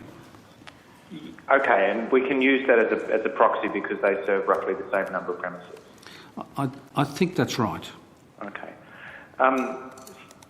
So in terms of getting to 2016, by which time you have to have installed roughly that number of new nodes. If it's 60,000, that amounts to 1,670 per week. If it's 80,000 nodes, it comes to about 2,200 a week. Has a rollout of new nodes of that scale ever been attempted before? No. Or does that sound like a reasonable work plan? Look, I think I kind of acknowledged last week that the end of 2016 as a deadline is very, very demanding, especially if you recognise that most of next calendar year will be a year of transition, well, initially of stabilising, then transition. And so the clock starts But again, at the end. You seem to be indicating that transition means you've already made a decision. It means that I'm talking about what is likely to be the most probable scenario. Yeah. So the outcome of the review's most probable scenario is FTTN-wide deployment. It will have a higher element of FTTN than the current plan. Yeah. So, but Senator Ludlam, you're on exactly the right path. I regret to acknowledge in that the challenges of rollout, including fibre to the home, are greater than have been achieved anywhere in the world thus far. Okay. Do you think Mr Turnbull knew that when he announced the policy? Again, you'd have to ask Mr Turnbull that. Have you told Mr Turnbull that? I'm not going to comment upon what Mr Turnbull and I talk about, I'm afraid. So you haven't told but Mr I would Turnbull say, that? no, I didn't say that either. What I would say is, let me share with you my own experience. As I got more and more involved in understanding NBN, which was sort of in that period prior to the election, I formed certain views about the nature of the difficulties and the challenges and how they might be addressed. 2 months into the job, those views have changed a lot. It's one thing to look at NBN from the outside and make commentary. It's another thing to be inside and understand really what's possible and what's not. And this is an extraordinarily complicated, large project. Yeah, and I would argue you've made it much more extraordinarily complicated than it needed to be, but let's let that go. You're going to be looking at an installation schedule even if we just abandon 2016, and I think that's what you're hinting that we should do, is just abandon the 2016 idea. No, you're verballing me. But I think, let me just pause at this point and make the following point. The most critical sort of key result area for NBN is the footprint that it achieves in its rollout. All these other questions are interesting, they affect certain communities, but they're not at the heart of the near-term problem. And the near-term problem is the footprint hasn't been developed extensively enough, the nature of the build processes are ineffective, there's a huge amount of work to fix it, it'll take all of next year. And discussions about products, speed, technology, the interests of certain groups, while material aren't the main driver. And the current performance of NBN in terms of homes passed, in terms of the robustness of the whole supply chain around construction is poor. And that is the job that Greg Adcock and team are focused upon fixing and then progressively lifting to an acceptable rate, which, Senator Ludlam, you remind us, involves heroic outcomes beyond 2014. Yeah, we haven't had much luck with heroic projections thus far on this project, but I'll let that go. No, I think that's an important point. We are 3 years into the rollout and 2 years behind. And part of the problem has been a tendency to make heroic forecasts and miss them.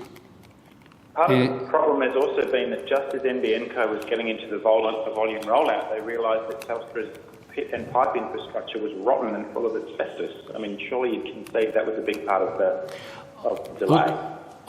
Were it only the whole story, but I now do have access to the data, including for most of this calendar year. I know the rate at which the rollout was being affected.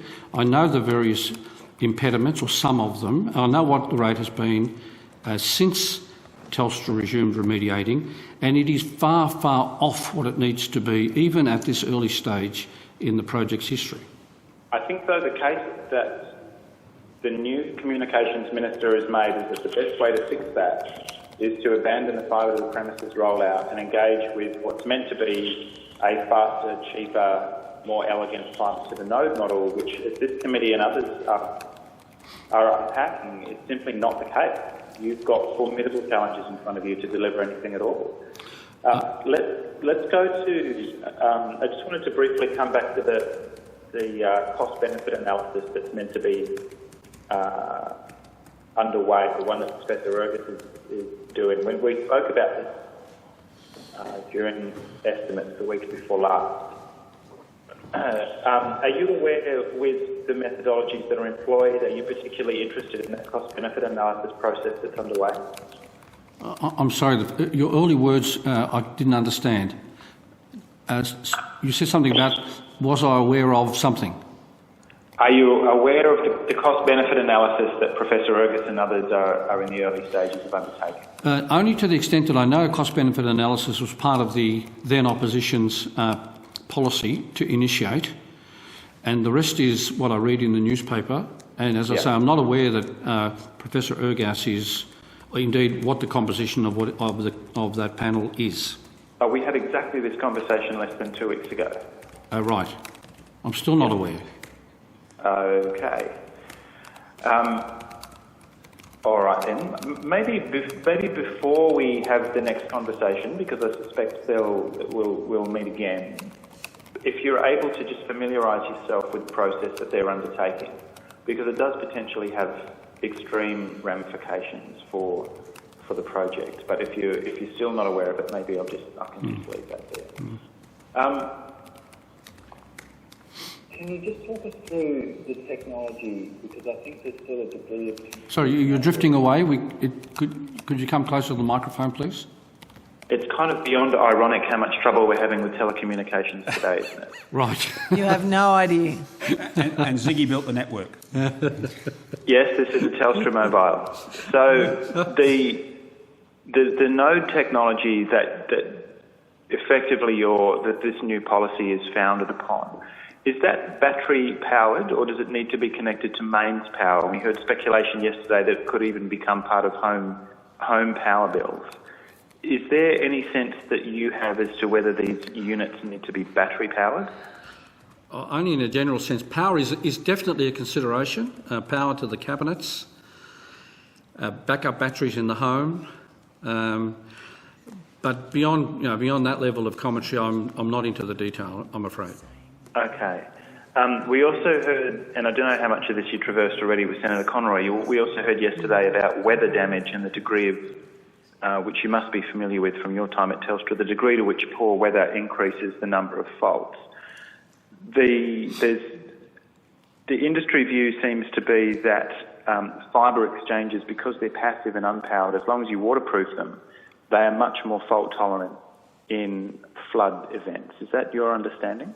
So, Senator Ludham, you're talking about fibre at which point? At the cabinet? Fibre all the way through. The point that I'm trying to tease out here is whether powered copper node or copper distribution node or distribution areas are likely to be more vulnerable to flood and weather events than an end-to-end fibre network. It seems to be an industry view that that's the case. I can understand the industry view, and I wouldn't dispute that.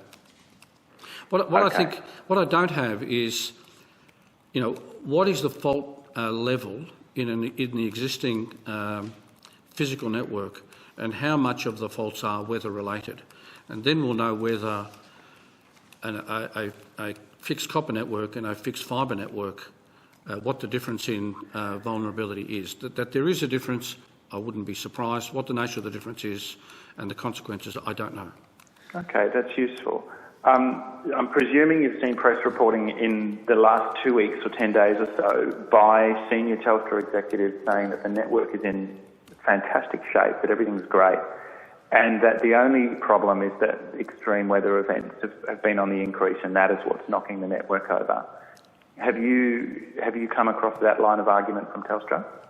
I'm certainly familiar with the issue in the sense that long periods of drought tend to be associated with lower fault levels than seasons that are very, very wet, and the difference might be, 2 or 3% in a 10 to 15% base.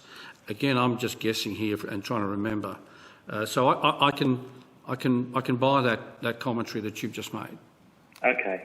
I guess it's something you're going to need to be intimately familiar with, because you're in charge of taking over that asset. Mm-hmm. What's your assessment? Where I got to when I dropped out, and I understand that Senator Conroy continued with this line of inquiry, do you agree with the testimony of the CEPU representatives yesterday that upwards of 70% of the pits are in shocking condition? They're held together with plastic bags and duct tape. Or do you think they might have been overdoing it a bit? Well, I don't know the source of the 17%. I've never... 70. 70. Well, I've never heard that figure either. So you weren't paying attention to the testimony that was given yesterday? No. To be fair, I think I said earlier, Dr. Switskatz did have a board meeting. Oh, you did indeed. Thank you for that. I would say that in my time at Telstra, which I remind folk was from 1999 to 2005, so that was a while ago, there were similar criticisms of the network with lots of dramatic pictures. We had different issues in those days around the use of particular gel-based sealants on various connections. They appear to have transitioned to plastic bag-based sealants since the time you were there. There was even evidence of the use of plastic bags back 10 years ago. And I was personally responsible, obviously, at the time, and there was, I think, quite a diligent review of the situation, which revealed that, yes, there were parts of the network that were less reliable than other parts, and there were funds directed towards priority remediation of the most vulnerable parts of the network, which I presume have continued on in the intervening periods. A very brave assumption given your successor. I think, Doctor, to cut to the chase, if you didn't see one might say, Dr. Switkowski. If you didn't see the testimony, I won't labour the point, but it'll definitely be worth you reviewing it, given that you're about to take over responsibility for the network. That I don't think it's at all a safe assumption that those recommendations were adhered to. In fact, I think full privatisation, it appears that maintenance of the copper network is in substantial disrepair. Senator Ludham, is it not the case, and here I ask the question without knowing what could possibly be the answer, but in the last few years, I mean, there are millions of ADSL customers and services in Australia. If I had to hazard a guess, 5 or 6 million running over the copper network, delivering speeds at the several to 10 megabit per second range, with customer satisfaction and customer problem report levels at what would be called normal levels that haven't moved around a lot since probably the end of my tenure at Telstra. That leads me to conclude the network is in reasonable condition. Also, I have learned since Senate estimates, as I've talked to people in the industry, that there continue to be work continues around trying to establish the condition of the copper network around the country, and various RSPs have in the past worked together to determine, initially generally in terms of a heat map of the performance of the copper network, and then specifically down to individual lines what the fault rates are, in order to perhaps better guide Telstra in their remediation plans.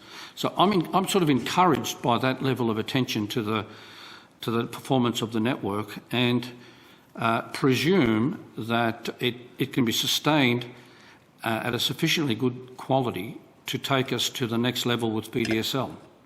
Can you just talk through then what kind of due diligence you'll be undertaking? Because this seems to me to be one of the fundamental flaws in the whole proposal to, roll back to the copper network rather than progressively overbuilding it with end-to-end fibre. Will you physically be undertaking inspections of the network, or will you just be relying on what management are telling you about the condition of the network? Look, I think the answer is that we're going to do both of those things.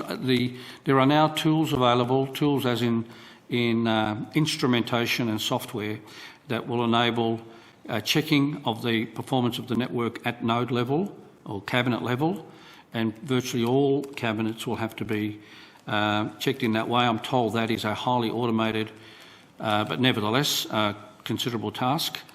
There are clearly going to be areas, and they are, I think, known, where the copper network will need to be overbuilt with fibre. Williamstown, Melbourne, Victoria. Okay, you can start there, Senator Dr. Switkowski. Well, and so fibre will be the preferred alternative under those circumstances. We haven't yet engaged with Telstra sufficiently on the renegotiation to be able to assure people that Telstra will be forthcoming in giving us everything that we want. On the other hand, I see it in their interest and ours that be the case.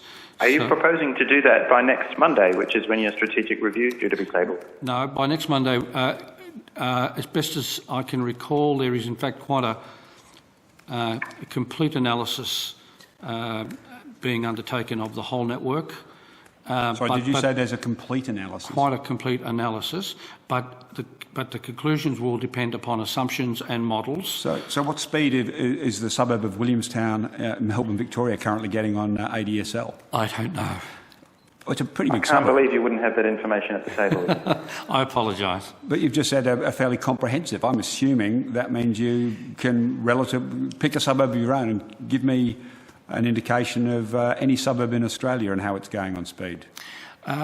What the workup, actual speeds, not claimed, or there's a deslam in the exchange. The workup is in fact quite detailed at street level and house level over the over the country, and it is more. Well, let's see where it concludes.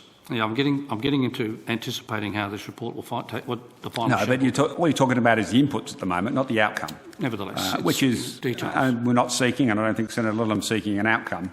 I'm just fascinated by the input you're claiming and the accuracy of the input. Does it take into account weather events?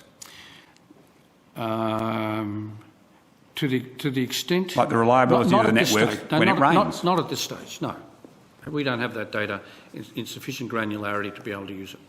That's what Telstra, though, is telling the media is the single most important factor in fault levels.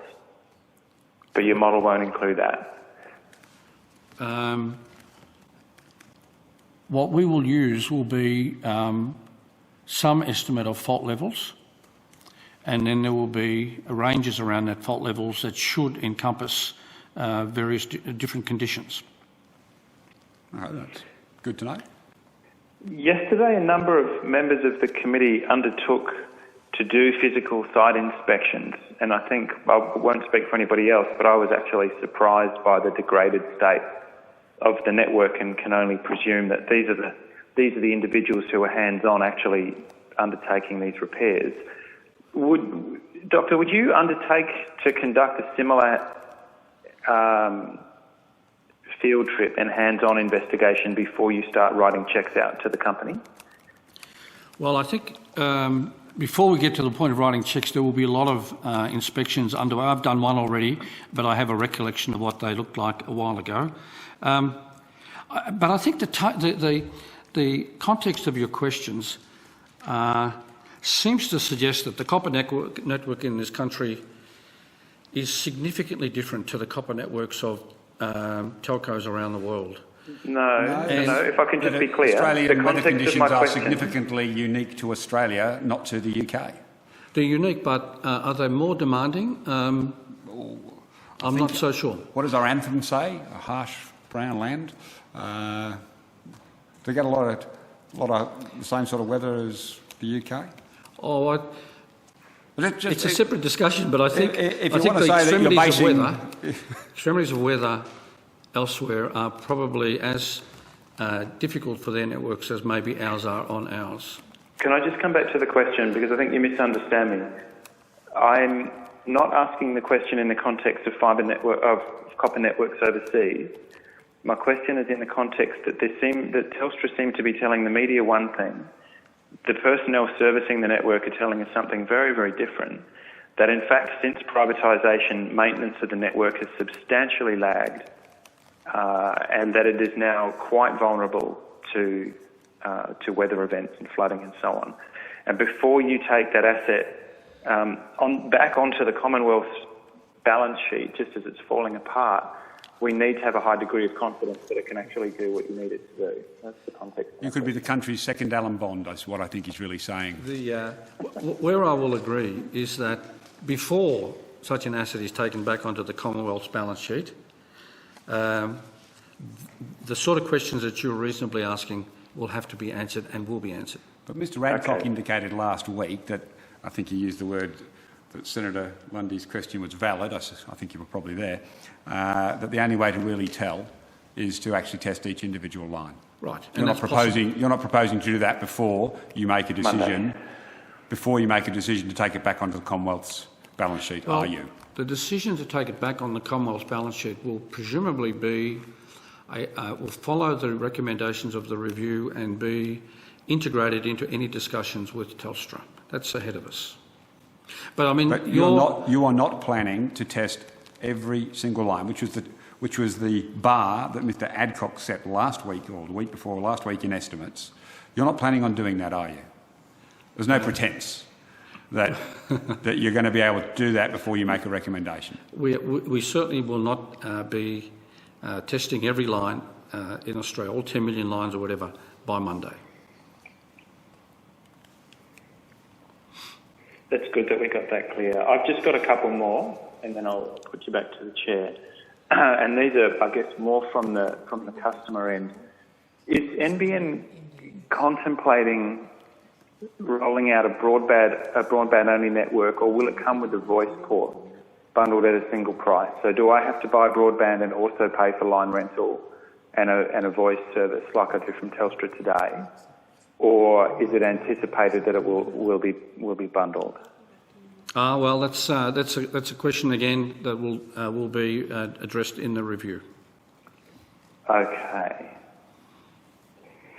It seems to me that we're contemplating building a network that will be slower. It will generate less revenue for the taxpayer. It will provide a lower service quality, be more vulnerable to weather events, and potentially have higher costs. And I'm left at the end of this session uncertain as to why we're going down this track at all. Doctor, has it occurred to you during the process of this strategic review that we might be better off pursuing an end-to-end fibre network, or are you just precluded from leaving that option on the table? Oh no, that option remains on the table, and the various scenarios will be evaluated against cost, timeliness to complete. Income? Sorry? Potential income? Well, revenues. Yep. Which are, frankly, the most critical in many ways and tied to speed of rollout. Take-up is the most critical point. Not take-up, footprint. And that's the problem. So that's sort of like a hospital with no patients. No. We built this magnificent FTTN network. We don't have any customers on it. Senator Conroy, I'm agreeing with you. You have deeded to NBN all fixed line broadband customers in this country. The total broadband revenues at retail, I don't know what the figure is, but it's probably $5 billion, so wholesale, pick a number, half of that. How does NBN get access to those wholesale revenues?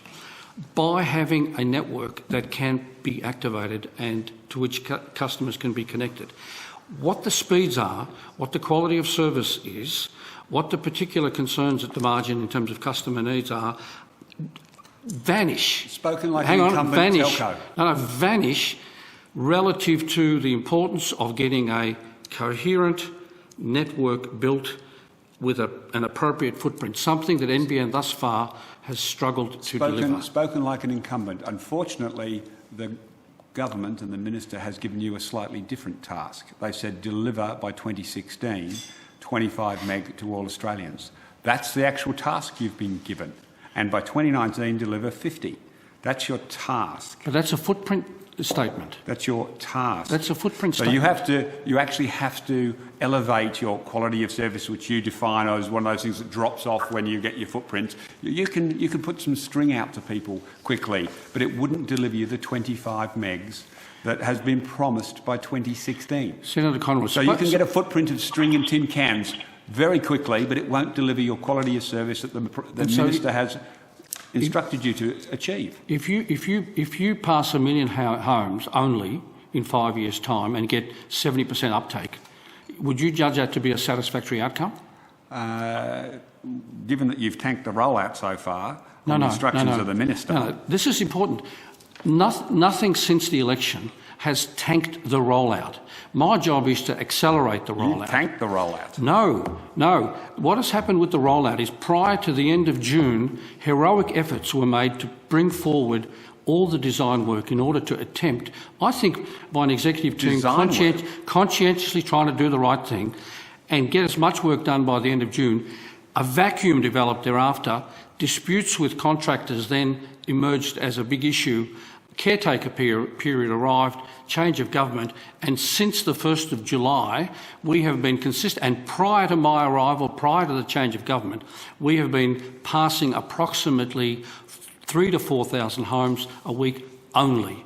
And that won't change post the strategic review until we can fix the supply chain. And if you introduce competition from other infrastructure, do you get the same footprint? Look, that's an interesting policy issue at the margin. At the margin? At the margin.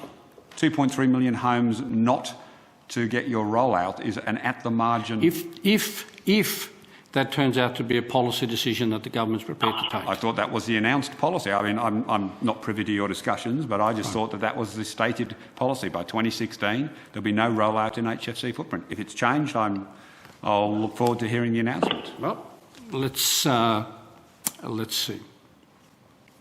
But Sorry, Senator Ludden. The reason I get slightly energised by this is that there are lots and lots of interesting questions around NBN. But at the end of today, you've got to understand, from my point of view, the rollout is key. Senator Thorpe, your questions are relevant in Tasmania. What can we do to get the rollout of FTTP? So Senator Conroy's and Senator Lundy's legacy done, even as we contemplate alternative scenarios that will kick in later in 2014. What we have at the moment is a machine that is firing on 2 out of 8 cylinders, and we've just got to get it tuned. Yeah, no, I commend you on your efforts, and I'm more familiar than most with the challenges of working with the construction industry to achieve your targets. But I'm not going to allow you to pretend that simply claiming you've built a network and have a footprint that has either no customers or does not deliver the stated commitment by the government and the minister to the Australian public of the quality of service that they will get, not up to 25, that they will get 25 plus on their broadband. And you can spend $30 billion of taxpayers' money that does and pretend, and I think you yourself said it, you are familiar with the laws of physics. It'll be a good job one day if you ever get a chance to explain them to the minister. But issues around the impact of industrial noise, RF interference, etc., etc., etc., all issues we had conversations about yesterday, which I don't expect you to have been across. You can build a network that is substandard, that doesn't deliver on the commitments to the Australian public. But you can say, hey, best engineering efforts. That's not going to be a success. And having a $30 billion investment that fires on 1 cylinder is not my definition of a success either. And I agree. But I think I would obviously, you'd expect me to just to offer the following commentary, and that is one of the scenarios that we're contemplating, which is a substantial fibre to the node network, when built, will rank alongside the very best broadband networks in the world amongst our benchmarked countries. But you also accept, and we've watched video of you accepting, that the ultimate endpoint is fibre to the home. Countries around the world are building fibre to the home. Google is building fibre to the home. And that is the best network. Technically. Google's pilot is a small footprint. And it's what you would expect them to do. You know more than Google. It's what you would expect them to do. It's what you would expect them to do. I'll back Google over Kodak. How about that? Well, that's a pretty safe bet, isn't it? Yeah. But it has no relevance. May I, Senator Conroy? Sorry. Excuse me, Senator Thorpe. I don't have the level of expertise you gentlemen do in this area, but could you please explain to me why we wouldn't use our best efforts to do the very best infrastructure rollout in Australia with fibre to the premises? Why would we settle for second best? I just don't get that.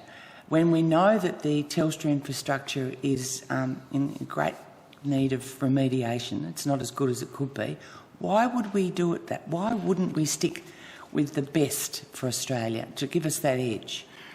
Firstly, I don't think a network of networks or a hybrid network with fibre to the node, fibre to the premises, satellite, fixed wireless, in some cases the HFC network, is second best. If you applied only commercial considerations, now I agree in this forum that that's a constraint you might not accept. You would build a network that gave you what would be called optionality, that as technology shift in the future and as customer demand becomes clearer, you have the flexibility to do things differently. And one of the things I'm wrestling with is it better to build a network that you can build quickly and satisfy the needs of the community for higher speeds earlier and more affordably, and still have the ability to upgrade or change direction in a few years' time? How does that work? And that's When's a few years' time? Sorry? When's a few years' time? Well, we watched your own evidence there before. It could be 5. I mean, that's a kind of a useful number for a horizon in technology planning, in my view. So, you were afraid to go past 12 months before. Yeah, but the subject is a bit different, and it is clear, it's true. I could be very wrong in 12 months' time, as anyone around this room could be. So I think the challenge is, let's get the rollout done. Let's provide people with access to 25, progressively 50 megabit per second. It can be done with the blend of platforms that we are describing. It can be done, I think, more affordably. It's got to be able to be done more quickly because you're no longer overbuilding an extensive copper network. And then keep our eyes open to what the next generation may need and what the technologies are that are in front of us. Yeah, I can't help but feel that we're missing a big opportunity here, that we may be needing to revisit into the future, double spend. It concerns me, and I'm just glad that the people who built the Sydney Harbour Bridge and the Snowy Mountain scheme weren't going for the, quick, cheap and nasty, quick one, as opposed to building the best, the most reliable and the one with a long-term future. It's just how it feels, and it's how the people I speak to feel, that this is an unfortunate change. Well, and I'm completely sympathetic to that view, and I understand why people will say that. Well, no, we watched you say it. And you said it. But unlike the Sydney Harbour Bridge, which once built is in place as a solid asset for approaching 100 years, in the technical space, that isn't the way it works. And I do believe you have to make judgments about what is fit for purpose to the best of your ability over the next few years. So is this just about money? No. Money does matter. Money does matter, but it's providing high-speed connectivity to Australians conveniently and affordably quickly. But you're already indicating that you think, and I'm not trying to verbal you, but you don't think you'll hit the 2016. I didn't say that. I just said it was a very... No, I appreciate It's tough. It's tough. And I'm familiar with phrases like that in recent time. Well, Senator Ludlam did the algebra. If the proper rollout of whatever the scenario is that's endorsed happens at the end of 2014. I'm very familiar with the algebra. So I'm congratulating you on your candour. No, I'm just commentating on what I see in front of me. And you're not concerned that the evidence we've received about the quality of the Telstra infrastructure, you're not concerned about the fact that the 25 plus or whatever it is won't fulfil existing need in many areas? Not concerned about that? You're not concerned about the need to revisit premises at least twice to be able to do the changes? Oh, look, I'm certainly concerned about the quality of the copper asset. Concerned to the extent of needing to be better informed as to what the issues might be, what the remediation challenge... Sounds a bit like a pig in the poke at the moment. Well, no, it's not. So I need to know what the nature of the remediation challenge is, what the costs might be. I think we have a sense of that. We can hardly ignore it. Can I just seek some clarification? It was explained yesterday that, Telstra might have a different answer, but the fault rates are on voice. Yep. And delivery of voice over copper is different. Now, you are familiar with the laws of physics, you understand frequencies, and you understand You shouldn't make too many assumptions. Yeah, no, I'm trying to be generous. So, but there is a difference between trying to deliver 20 megahertz over copper than 2 megahertz over copper.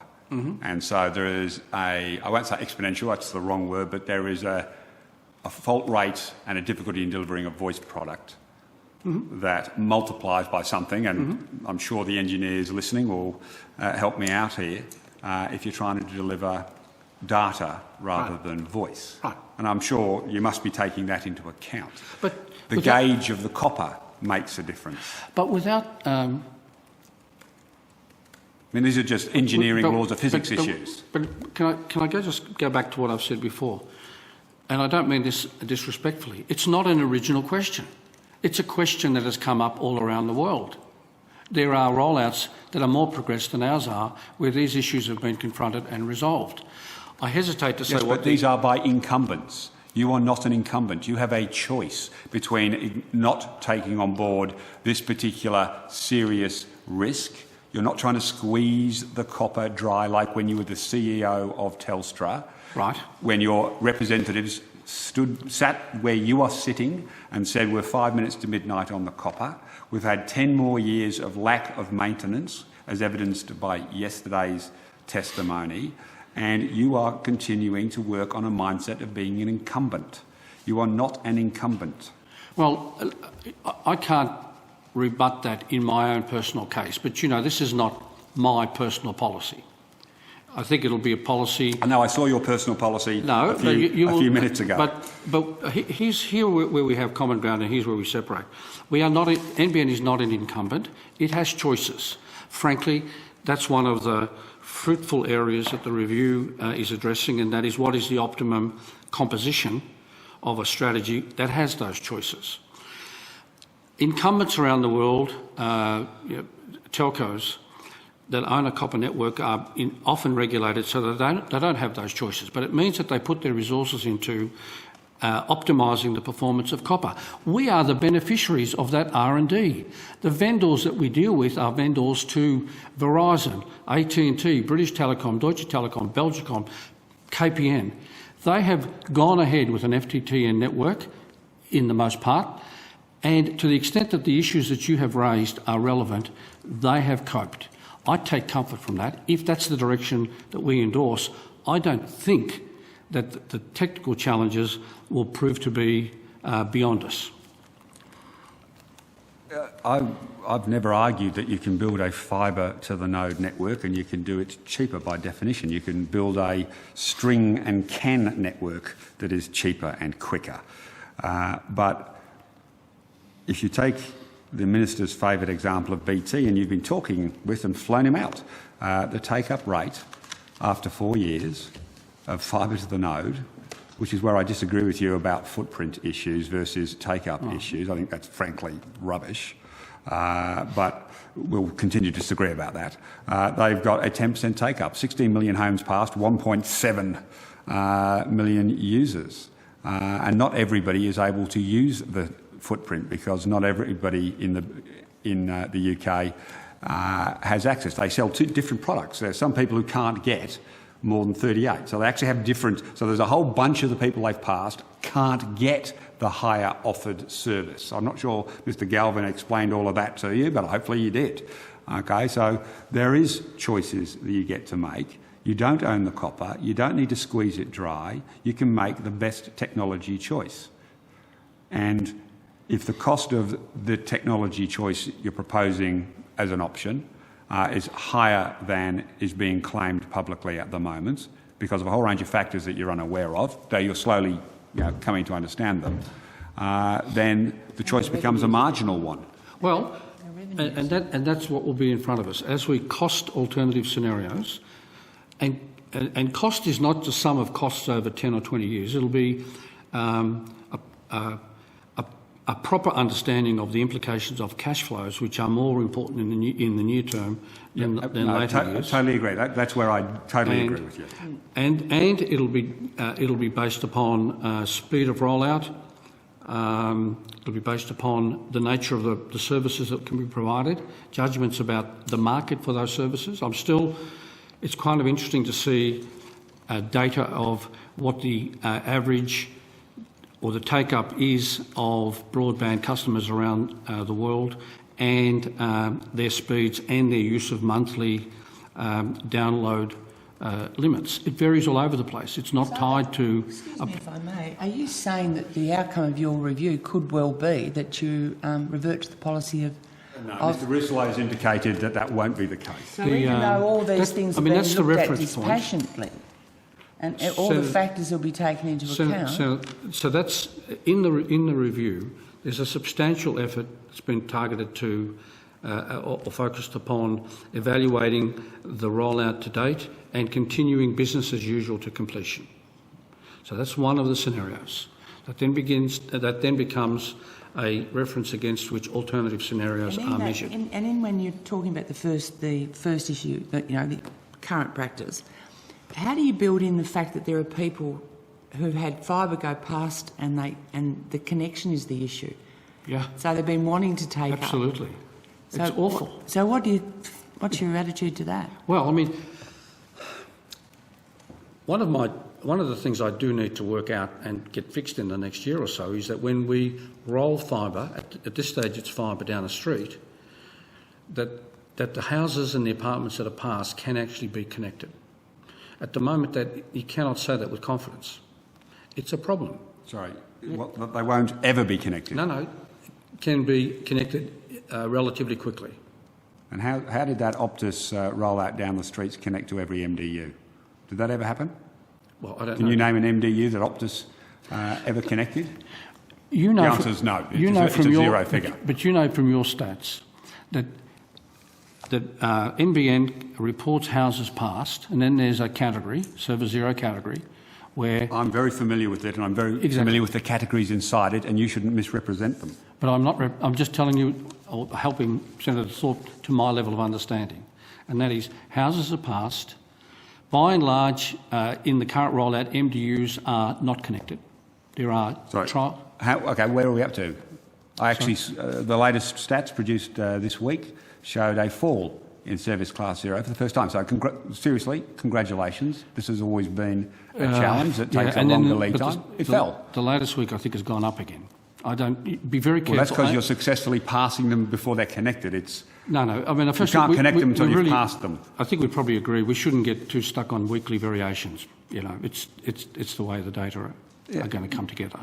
But you are connecting MDUs. I think in Mr Quigley's final letter, in resigning and congratulating you on your appointment, he made the point that you were successfully connecting MDUs. To sit here and misrepresent that you're not connecting... I will confirm how many MDUs... As Senator Thorpe has implied, there's a lot of people live in apartment buildings. About 34% of Australians. And so MDUs apartments. So we need to have a efficient, productive MDU connection strategy. No, the reason I've become energised at this point is you're trying to make some sort of insinuation that these MDUs are never going to be connected. NBN just hasn't yet successfully negotiated with enough companies to have contracts in place to get them done and get the designs done on them. That's not for a moment to suggest, as many others have, and unfortunately you perhaps were not meaning to imply they weren't going to be connected. Like the Optus network has never been connected to a single MDU anywhere in the country. The network you were in charge of rolling out. But I'm trying to respond to Senator Thorpe's legitimate concern that there are areas where the cable runs down the street but the houses are not connected. That is an issue for us. That's not a partisan comment relative to technology. That doesn't, this is my concern, that doesn't quite unjustly, in my opinion, reflect badly on the current system, does it? I think it reflects upon our rollout capability. This is not performance. Performance. Yes. That's what, and I'm just acknowledging, hey, we've got to fix it. And so that's not going to be a factor that would adversely affect whether or not the initial model of fibre to the premises is to be seen as in some way not as good as it could be, but just simply because those connections haven't happened. That surely is just a technical thing that can be sorted. And there will be cost differences. because, and again, I'm getting into areas where I shouldn't, because that has to be sorted out. But I can imagine that entering a building and then extending fibre to every apartment is more costly than connecting to a building and using an existing wide infrastructure. That's a statement of bleeding obvious. Right. What is the estimate of the difference in choice? I'm actually vaguely aware of it, but I'm happy for you to give the number for the difference in the build. So 34% of Australians is worth how much? Right. Sorry. 34% of Australians is worth how much to the NBN budget? Which element of the budget are we talking about? Well, if you go MDU, basement versus fibre to the apartment. Okay, it's 34% of Australians. Mm-hmm. Okay, what are they worth? I'm not sure that I understand. What's the difference in the build cost between? Oh, I see. So now here's so what are they worth? What are 34% of Australians worth to you, Dr. Switkowski? I don't know the number. It's obviously going to be a big number. It's a couple of billion. But let me challenge you. You base your number upon what you think you remember was the all fibre solution to MDUs. Reasonable comment? Basing it on the information that was given to me a while ago, and I've been out of the loop for 4 or 5 months. I'm not trying to be smart here. It's just that my observation is many of the cost elements that NBN made about the rollout that date back 6 months a year are so far away from the experience that I wouldn't use them to draw any conclusions. Okay, well, I'm sorry, Senator Thorpe, but we're going to have to delve into this. Are you suggesting that NBN Co have been misleading the Parliament when they appear before committees as late as last week with cost information? I'm just saying that my observation. You just said they're as far from. My observation of the That's a fairly serious costs, charge. No, my observation of the actual costs versus what I've seen to be in plans, there's a big gap, and there are assumptions made about whether That's an extraordinary statement. I mean, Mr Payne was sitting next to you last week when he indicated, and now I'm talking about the more generic build than MDUs. But MDUs are particularly relevant because they're very complicated to extend. Each one is an individual case. I accept that point. But But are you suggesting, and so I'm going to have to challenge it, Dr. Switkowski, are you suggesting the information that Mr Payne gave sitting next to you last week about the cost of fibre to the home, from the two components, which I think came to about $2,500, $2,600 per home for the two components. If you go from the home to the front gate to whatever that next part is. Are you suggesting it's not $2,600? I'm suggesting, we were sitting here together and the CFO, the questions of the CFO were directed at numbers that were in a plan. No, they were actuals. He was asked about actuals, not forecasts. All I know is so it's being built for actuals. Progressively, the numbers that I am seeing for actuals are quite different to what... So we were misled last week? No, you were not misled. Clearly you were not misled. Well, we've had the Department of Finance... to the best of his ability, answered the question. We had the Department of Finance sitting there yesterday, who have weekly meetings with the CFO, and the Department of Finance indicated that they had no reason to doubt the information being given to them on the actual costs of the build. You're now casting... Right, okay, so... You're now casting an extraordinary cloud over the evidence of both the Department of Finance yesterday and the CFO of NBN Co. My observations are of the experience to date and a rigorous analysis of costs yet not brought to account suggests to me that the actual costs will vary from anything that's been in any plan. So when Ernst & Young did an independent survey commissioned by the board, right, just a few months ago, they got it completely wrong as well. Well, I don't know what they audited. What did they audit? Did they go out into the field and form a view as to how much rework would have to be done? Rework would have to be done. Did they go and talk to contractors and form a view as to the magnitude of variations yet to be submitted? So contractors who failed to do their job adequately get extra money out of NBN Co because they haven't fulfilled their contracts? Well, you'd hope that is not the case. But so how can you be sitting here casting aspersions as you seriously... Like, I'm actually staggered, Dr Switzkowski, that you're contradicting the evidence last week given by the CFO of the company that you're the CEO of, by suggesting that because contractors are demanding more money because they've failed to do their own preparation work correctly, that therefore the actual costs that you're going to incur are, I think you said, a big gap. Would you like to quantify that for the committee? Because it's a very serious issue for us. Let me indicate that I'm not contradicting the commentary of the CFO, where, as best as I recall, the questioning was directed to numbers in a plan. My observations are that most of the plans that I've seen have been have had numbers that are well away from the actual experience. I do not for a moment question the professionalism of audit. That's an extraordinary contradiction. I do not question the professionalism of audit firms, but I do have to understand what they are asked to audit. And my own recent experience, when you go out into the field, you talk to contractors, you look at the stats around how the work is being done, confirms that the costs are higher than what people had hoped they would be. No, the costs that they want to bill you for are higher. Not that the costs that you're actually incurring. That's another issue. That is another issue. You've got a contract that specifies a rate, and you're now saying that that's not the rate. Well, the contractors are saying that's not the rate, and as you can see, there's been a slowdown in the rollout. No. I accept that the contractors are asking for more money from you. What you choose to pay is on your head, Dr Switzkowski.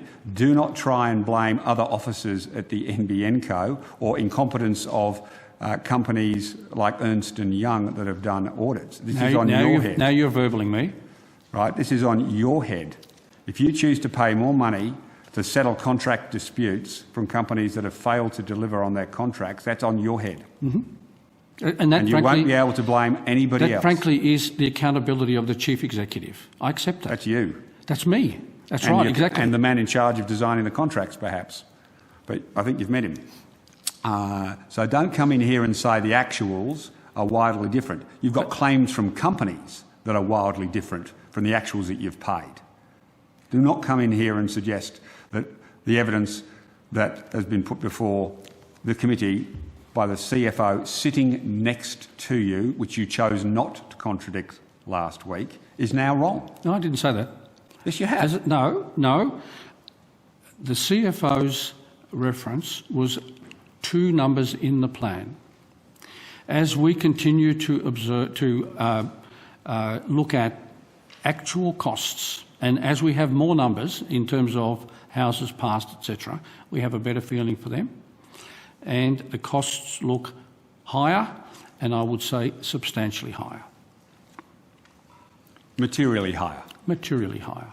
Okay, so the evidence that's been given to us on the LNDN plus Customer Connect, just to give it the exact phrases, 2,500 to 2,600, is materially wrong. I think that number is for LNDN and LIC. Customer Connect. And Customer Connect. I think that number is low.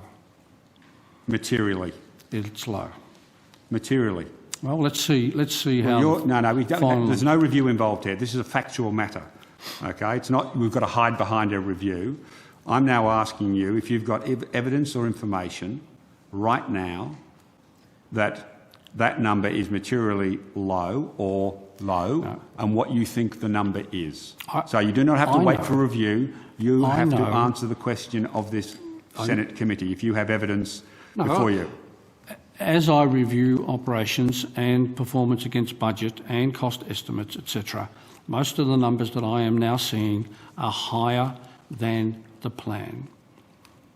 Higher than the numbers that the CFO read out, higher than the numbers that the board got an independent company to come in and audit. Well, again, what did the auditors audit? Well, it's a board document. You're entitled to have a look at it. Yeah, but it's Ernst & Young. Typically what auditors will do is verify the accounting entries and the algebra, and I've no doubt that Ernst & Young do that very well. So let me read you Mr Payne's testimony just so that there's no misunderstanding between what he said. Senator Lundy, I understand that in April NBN co-advised the Joint Committee on the NBN that the current cost of building the local network and distribution network falls between $1,100 and $1,400 per premise. Is that correct? Mr Payne, at the time we presented that to the Joint Committee, that was our best estimate of the costs of completing the areas that we were building in at that time. So that was our best estimate at that point in time. Has it changed since that point in time? That was Senator Lundy. Mr Payne, since that point in time we've done a number of things. We've obviously started in more areas and had some contract renegotiations. Looking today at our estimate of completion on premises we are doing now, it will be a bit higher than that. How much higher? I think it is between $1,450 and $1,500. That's the LNDN component. So do you have any evidence or information that that is an incorrect statement or an incorrect number? And if you do, it is actually incumbent on you to give it to the committee right now. It is one of the key elements in the review. It's not an element of the review. It's a factual issue of spending Australian taxpayers' dollars. Of course. And you are obliged to answer the question, not say, I can't tell you because it's part of the review. Because the number, I'm sure, the number will be finalised in, today, I hope. And then you must have that number that you can give this committee. This is not a review issue. This is a cost.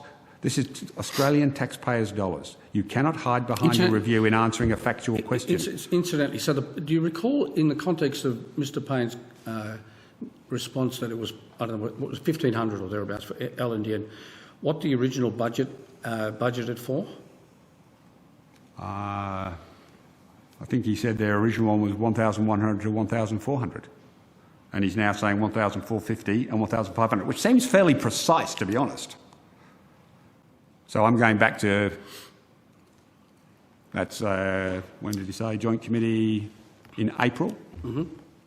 So has the Parliament been systematically misled? No. So, I mean, since April, many more premises have been, many is the wrong word, more premises have been passed, more experience has been gained, more disputes with contractors have been logged. More rework has had to be done, and this is leading to upward pressure on that number. No, I'm accepting that a number of the contractors have failed to do their work the first time properly and have had to go back and redo it. I'm also accepting that they're coming back to you and demanding more money. But if you give them more money for failing to do the job properly, that's on your head, Mr. Switkowski. Sure. You don't get to pretend that it's someone else's fault. If you choose... I haven't shifted blame here. If you choose to pay them more and blow out costs, then you're blowing out the costs. If going forward that is the case, then that will certainly be my responsibility. So I just want to make sure. So if I sign a contract with you and then I completely stuff it up and come back and say, I've had to do it twice, I need more money, you're going to give me more money? No. No. But... unfortunately, so when you say they failed to do it properly... No, but unfortunately the issues aren't that black and white. They almost never are. So you and I enter into a contract, I fail to meet your specs, but your specs can be challenged for incompleteness. Oh, look, I could challenge you that rolling out this piece of string was harder than I thought, and I really didn't understand I'd have to try it 4 times, but I'd like some more money, and of course I can find a lawyer who will give me an arguable case. That's right. Well, I don't want to argue the case for the... I don't want to argue the case. If you choose to reward incompetence, then it's on your head. If you're going to pay them because they've done it twice, then it's on your head. But don't try and pretend that's the actual cost. You're paying them to do it twice. When we are able, when we finalise those numbers, it will be the time to have this particular you just told me that you can't possibly not be roughly aware. So can you reveal to the committee? You've actually indicated to the committee that it's being finalised today. There is upward pressure on that number based on my observations of recent times. So the 2012-2015 corporate plan estimated 1,200 LNDN plus 1,100 customer connect for 2,300 per premise. Based on Mr Payne's testimony, that figure is now 2,500 and 2,600. Now you're saying that's rising. That is rising as we speak. Rising as we speak. How dramatic that sounds. You're caving in to contractors who've been incompetent. That is an incorrect conclusion. So you're doing deals right now to pay contractors more. No, you just said it's rising as we speak. Therefore, you must have agreed to pay contractors more. Costs are connected to prices in contracts, connected to rework, connected to experiences that were not expected. All of the above. Yeah, experiences weren't expected by the contractors. And perhaps by NBN. In terms of complexity of... Again, I don't want to argue the case for the other side, but I can see why, without wanting to justify cost increases, I can see why costs are increasing. Now, I'm very familiar with the various claims of the contractors. I'm very familiar with the quality of their work, particularly in Western Australia, South Australia and Darwin, where they completed almost nothing because they completely and utterly failed to execute on a contract, which is why they were terminated and money was sought back from them. I'm familiar with why Vision Stream in Tasmania are asking for more money as opposed to their position on the mainland, because they've got a different rate that they pay. But I'm very familiar with the claims. Right. I'm just staggered to see you rolling over and agreeing to pay them more money above their contracted rate. I wouldn't leap to that conclusion. It's the only conclusion I can come to, seeing as you want to refuse to answer a direct question from this side of the chamber about the expenditure of Australian taxpayers' dollars. You're not actually allowed not to, Dr Switkowski. I don't know if anyone's told you. No, you actually have to answer the question. Yes, as soon as that number is stabilised, it'll be in the calculations that the strategic review will complete this weekend, today, I hope. So it's a mystery to you. You can't share with us.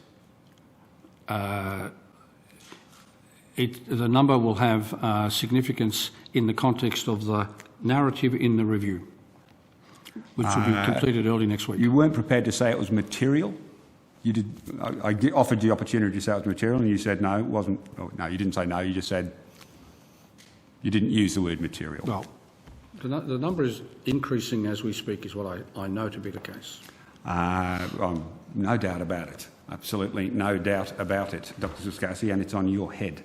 But you did not indicate when I offered you the opportunity that it was a material increase. Well, I don't want to have to put shades of significance on that sort of thing. No, unfortunately the word material has a very significant and well-known business meaning. It does. It does. So is it material or not? Well, again, I don't want to get into that detail.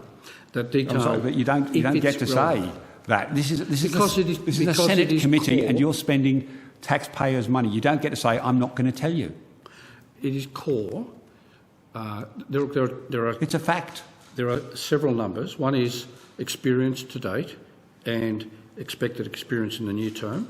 Then within the review there will be an estimate of what are costs reasonably expected to be through the duration of the project, fibre to the home, and my sense is most costs are higher than had been originally expected. Well, we appreciate your senses. What we're asking you to do is share with us the information that the CEO... Can I remind you, you do have an obligation to answer the Senator's question. Yep. Thanks for that. So, will you answer the question, not give us your senses? No. Sorry.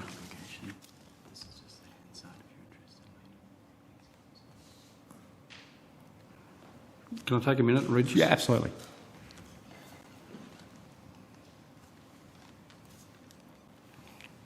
I've just been referred to Hansard when Senator Lundy asked Mr Payne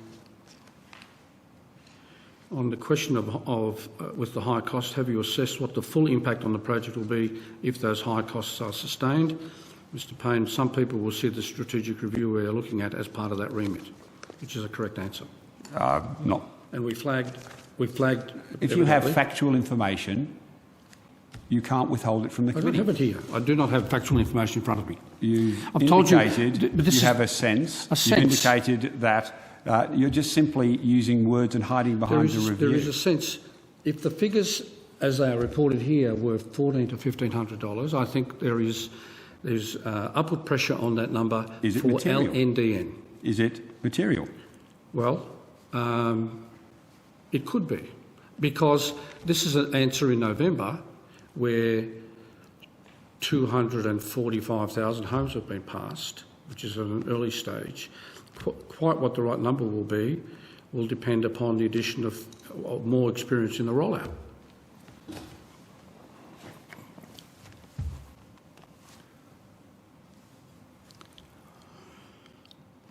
I'll come back to that, and I have some thoughts. I just want to come back to where we were before. I think some of the other senators had their questions. So I'm just coming back to the issues you've got to deal with before you can start your volume rollout, or you can deliver services on your volume rollout. So will you need to conduct FTTN trials in a number of locations that represent a reasonable cross-section of the network across the country? Are you actually doing them? I know Telstra have done their secret trial, which we read about. Are you doing any yourselves? I know you mentioned the basement, but are you doing any FTTN yourselves? We are talking to Telstra about running pilots across an increasing number of nodes, cabinets. And these are pilots not directed at technology feasibility studies, but at understanding the processes by which we can scale that up in conjunction with our industry partners. Okay. When do you expect those to be concluded? Well, I think they will seamlessly move into a large-scale rollout once the strategy is agreed. So they won't conclude, they will be the basis for an escalation in the rollout. Sorry. Could you just explain what you mean by that? Well, the plan is to work with Telstra to stand up a bunch of nodes compatible with an FTTN execution. That'll happen through the year ahead. More and more nodes will be added, and once we are ready to accelerate the FTTN rollout, it'll be on the back of those experiences and the processes that are designed with the industry, and it'll just move forward. Okay.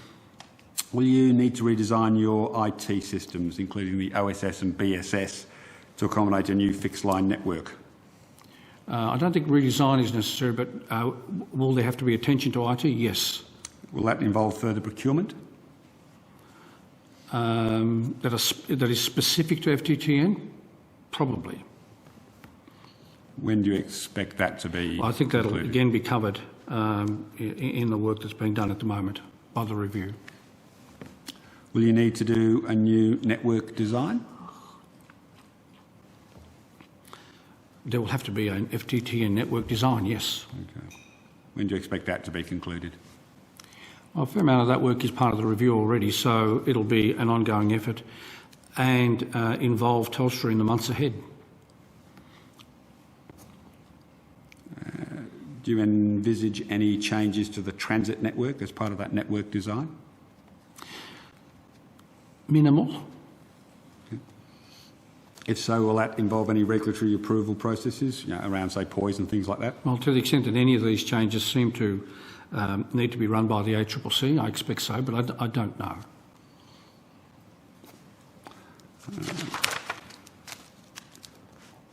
Do you know if you'll need council approval for your nodes? I do not know the answer to that. Wouldn't surprise me if we did.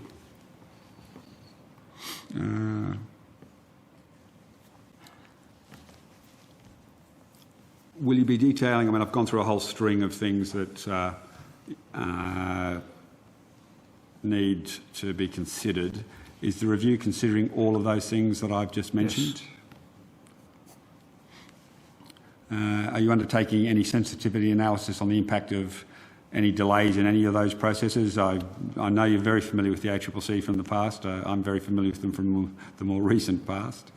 Well, it emphasises how important the early years are in terms of matching cash out with cash in. So we are very sensitive to timetables for everything. Now, you've again, I think very frankly and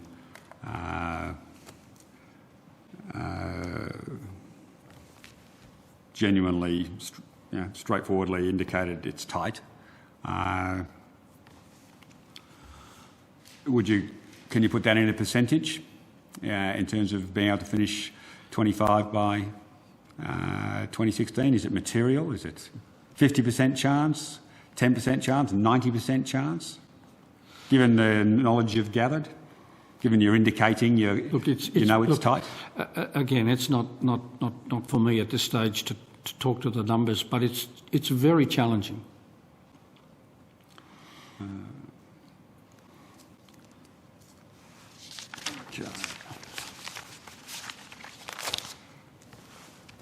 Now, the NBN Co has publicly committed to abide by Commonwealth procurement guidelines. Right. Are you intending to continue to meet that commitment? Yes. So I come back to the question of a number of the service providers you've got at the moment, and Alcatel, or we talked a little bit about before. So you would be intending to go to a new tender for node technology, as you don't have any incumbent supplier who is supplying you fibre to the node technology. You'll be holding a tender for that technology, complying with the Commonwealth Government guidelines? Look, I haven't gone that far, but it sounds very reasonable what you are saying.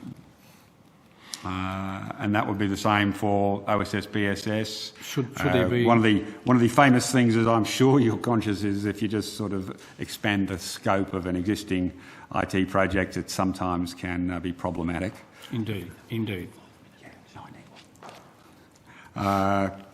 So you would be complying. You won't try and let yourself be bootstrapped by companies that say, "Look, we've got an existing relationship with you. We're doing this work for you. We don't need to go through a proper tender process." Oh, look, we're very alert to that.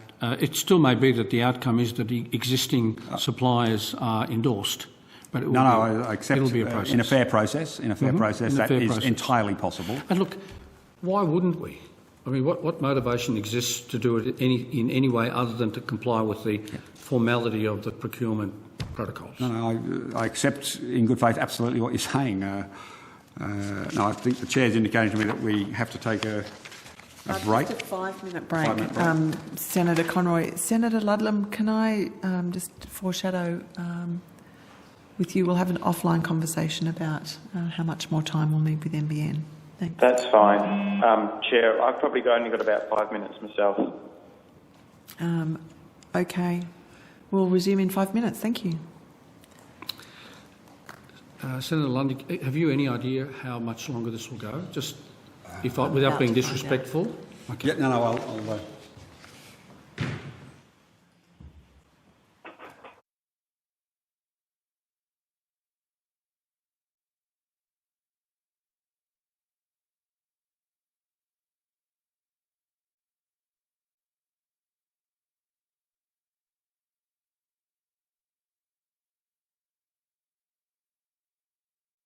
I'll resume. Senator Conroy. Okay. Just wanted to move in our remaining time, and I'd love to keep going all day, but other senators have got other commitments. I want to talk about construction commenced. And I'd like to go through with you the FTTP access network construction process. Under NBN Co's construction partner contracts, how many contract instructions are issued from the initial design stage to activation of the network? I have no idea. I'll take it on notice. Sure, I think it's 2, plus a Telstra commencement notice of remediation. So I wanted to... So a contract is issued to a construction company to... as part of this process, is my understanding. Sounds reasonable. And what sort of field work is conducted once the initial contract instructions have been issued? And you've just recently said you've been out. I'm assuming you've been to more than just one site with Mr Turnbull. So I'm assuming you've been out investigating the different types of activities of NBN Co. So let me understand where you're... I presume this is going to end up with a discussion as to what's measured in terms of build start versus construction commenced.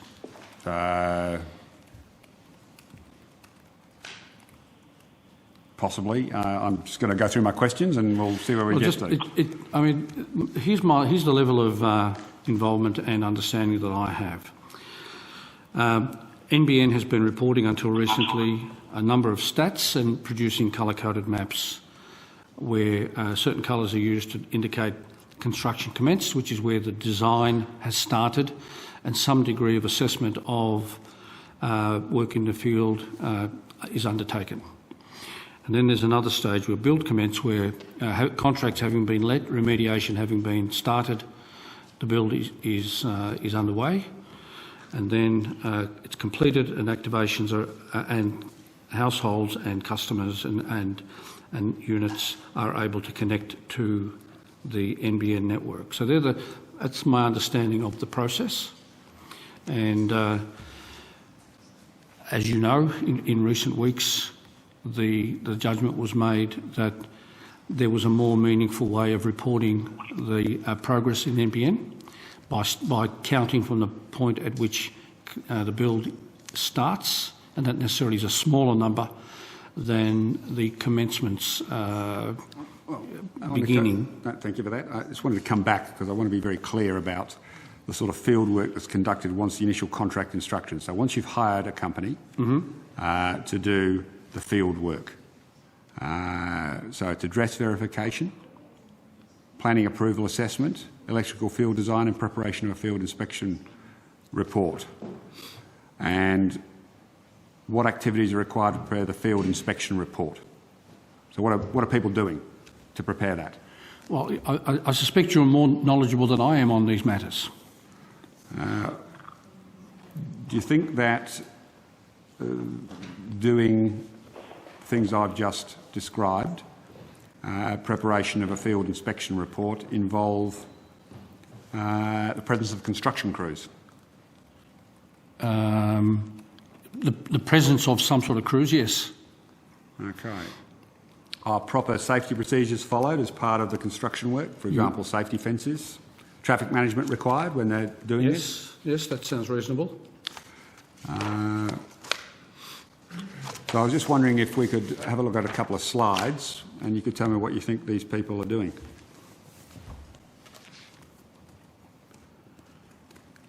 These are NBN contractors. Yep. This is in Dubbo.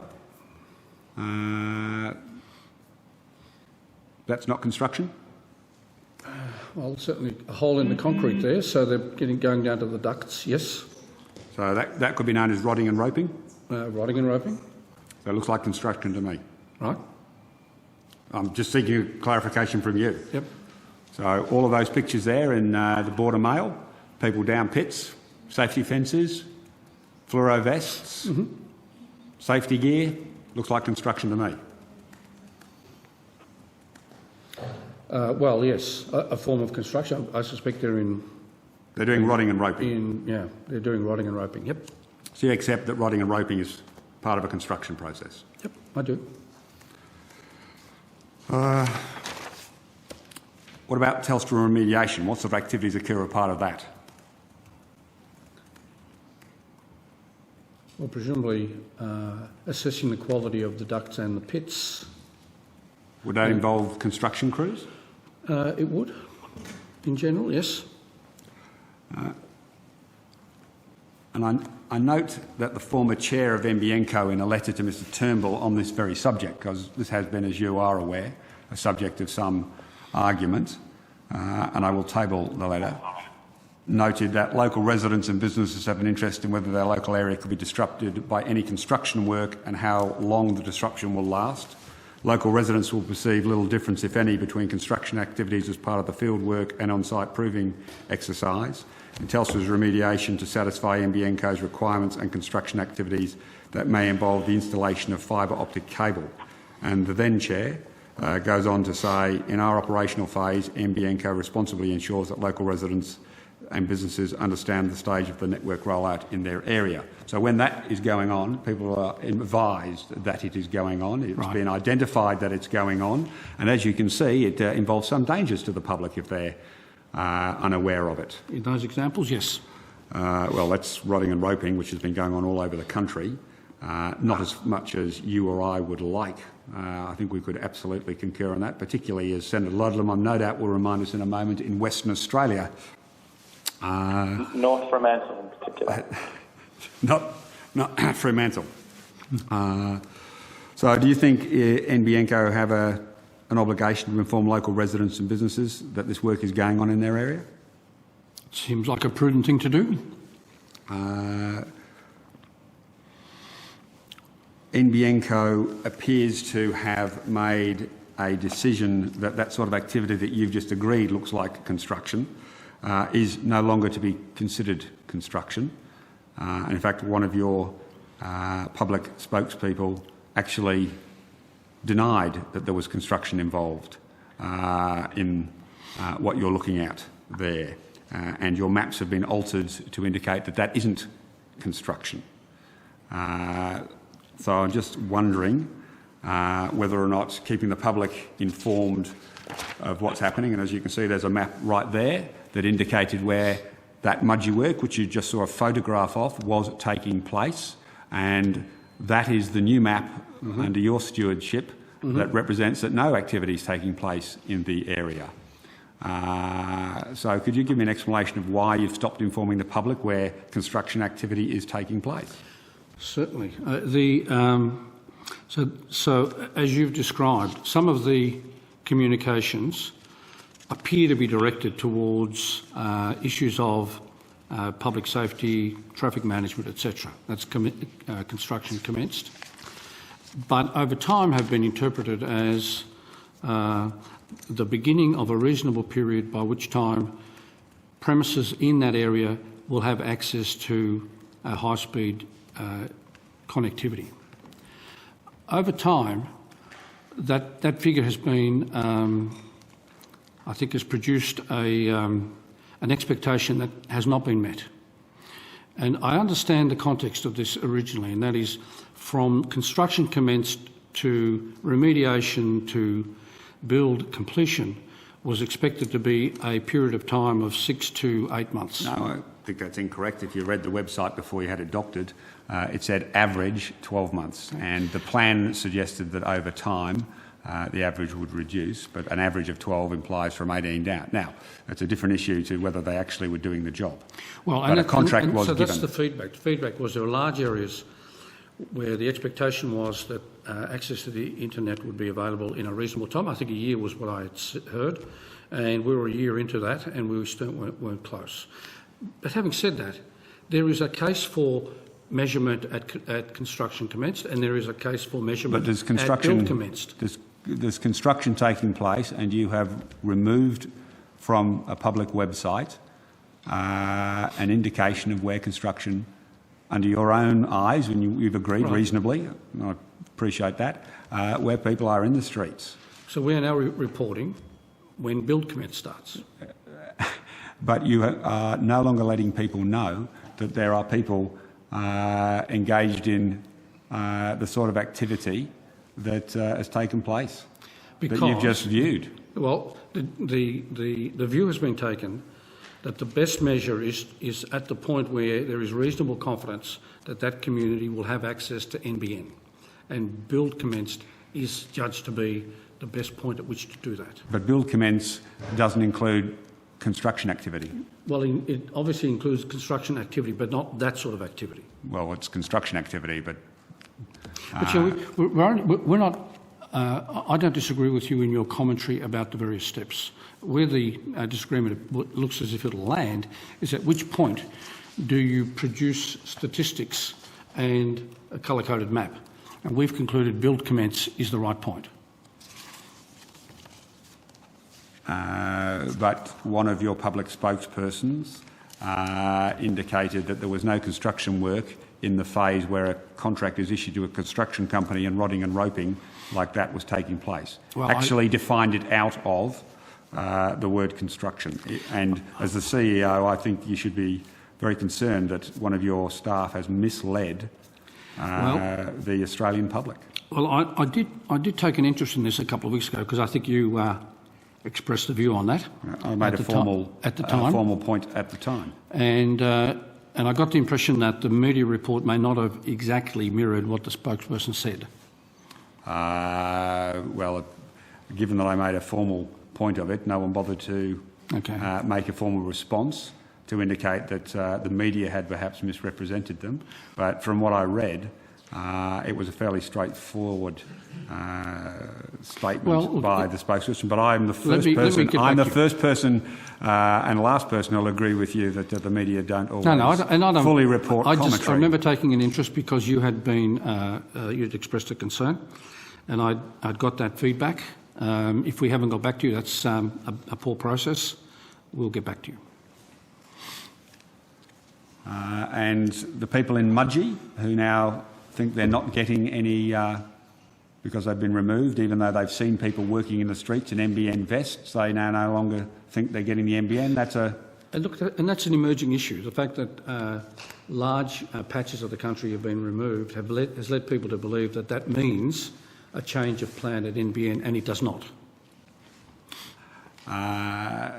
Well, it means they're not necessarily getting fibre to the home.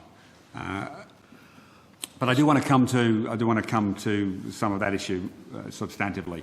I think colloquially about 500,000 premises were, if you like, removed from the map. So I'm wanting to understand, are those 500,000 premises all still going to receive fibre to the premise or not? And I actually don't know the answer to that question. I'm seeking guidance from you so that we can reassure the public. The indication I've got, sorry, if I could just fill out the question, the indication I've got is that some of them may, some of them may not. 150,000 new designs have been issued, I understand. Were they on top of the 500 or were they part of the 500, and what is the status of the 500?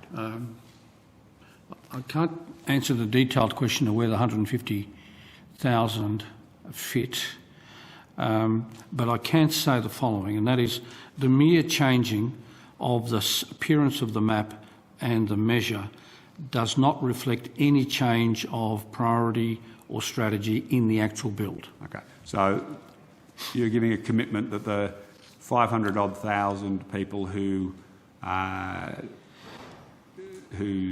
colour coding was removed from, to be non-pejorative, will still receive fibre to the premise? Because there's contracts that exist, or because you're saying that that's going to be the case? No, I can't give that commitment because we are reprioritising the whole build program as we speak. You may recall one of the difficulties, I think you might recall, of the current rollout, or the rollout until now, has been that for whatever reason, the rollout hasn't been optimally concentrated in such a way as to produce marketable parcels of households that the retail service providers can sell their product to. It's been subcritical in a lot of areas, and a lot of areas have been covered, but where the concentration of available homes is less than is required. What would you define as a marketable parcel? Well, you know, a node will service 150 to 200 homes. So if you were confident... Sorry, a node, did you say? Yeah. A pillar, whatever an FSAM, you know, is 2,000 to 3,000 homes. Yep. So what's a critical mass? That would be defined by an RSP, but an RSP who's told in a suburb we have 100 homes available to you will say, come back when you've got many hundreds. Yep. So I can't answer the question on the part of the RSPs, but it's bigger than, obviously much bigger than 100. And some of the rollout underway at the moment is producing those sort of outcomes. For whatever reason, partly the availability of remediated networks? I'd have to question some of what you said there, Dr. Switzkowski. They light up early an FSAM if a couple of streets are ready to go, but the FSAM itself is still contiguous and in the process of being completed, hopefully. Well, you see, it's hopefully. I'm not sure that's always the case. So the reason why I don't want to give you an absolute guarantee on are all those homes in the orange zone still going to have access to fibre to the premises. The incoming position is yes, until such time as we tune the rollout to provide for an efficient and effective rollout in cooperation with our construction partners and our RSPs. Well, could you come back to us on whether the 150,000 that were released were new, in other words, weren't part of the 500,000? Right. Okay. Or are new? And without wanting to hold you to an exact number, how many of the 500,000, a percent, a ballpark, and as I said, ballpark can be big, so I'm not going to hold you to it, but of the 500,000 people that are concerned that they've been removed from the fibre footprint, as in fibre to the home footprint, how many of them could be confident that all that's really happened is that the map will light up again for them when you're at that other stage of the build as you describe it, accepting that you accept that rodding and roping is a construction process? The question can't be answered for the following reason. If that amber area was actually going to be built and completed in 6 months, then I would say. But no one defined a process of 6 months. No, but you said I don't know, 6 to 18 or 12 to 18 months. It's an average. On the website, it states an average of 12 months, and the corporate plan talked about a decreasing average over time. So here's my issue. If that particular community, in the light of the current state of the rollout and our run rate, was going to be eventually lit beyond 12 months or beyond 15 months, that takes us into the period where we are looking at the transition to another model. So I can't answer the question confidently. So how much wasted money would have gone, how many contracts will have been issued where people have been doing rodding and roping where you won't be proceeding? I mean, that seems to be, you'll have wasted an awful lot of money in paying contractors to do the rodding and roping and all that other activity I described before, and then say, no, we're just throwing that money away. It is a matter that we need to be concerned about. That is sort of the issue of if there's a change of priority, change of strategy, and there's a stranded cost, which is what you've described. What is it? How big is it? Can it be amortised in some way in terms of other activities? That is in front of us. It would just seem to be wasting taxpayers' money unnecessarily to not complete the project in an area where you've actually spent a fair bit of money already. And a very prudent commercial decision would take that into account before shifting direction.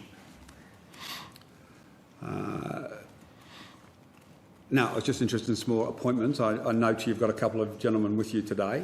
One of them is familiar to me. One of them is not. I was just wondering if you wanted to introduce the unfamiliar gentleman. And who is the unfamiliar gentleman? I'm from Malcolm Turner's office. Sorry, from? Malcolm Turner's office. He's the minister. Oh, so the minister's office. Okay, no worries. That would explain why I don't know you. Is that yes. The person you're referring to? No, all three of you arrived together. So thank you for that. Sorry to verbally accuse you of being an NBN employee.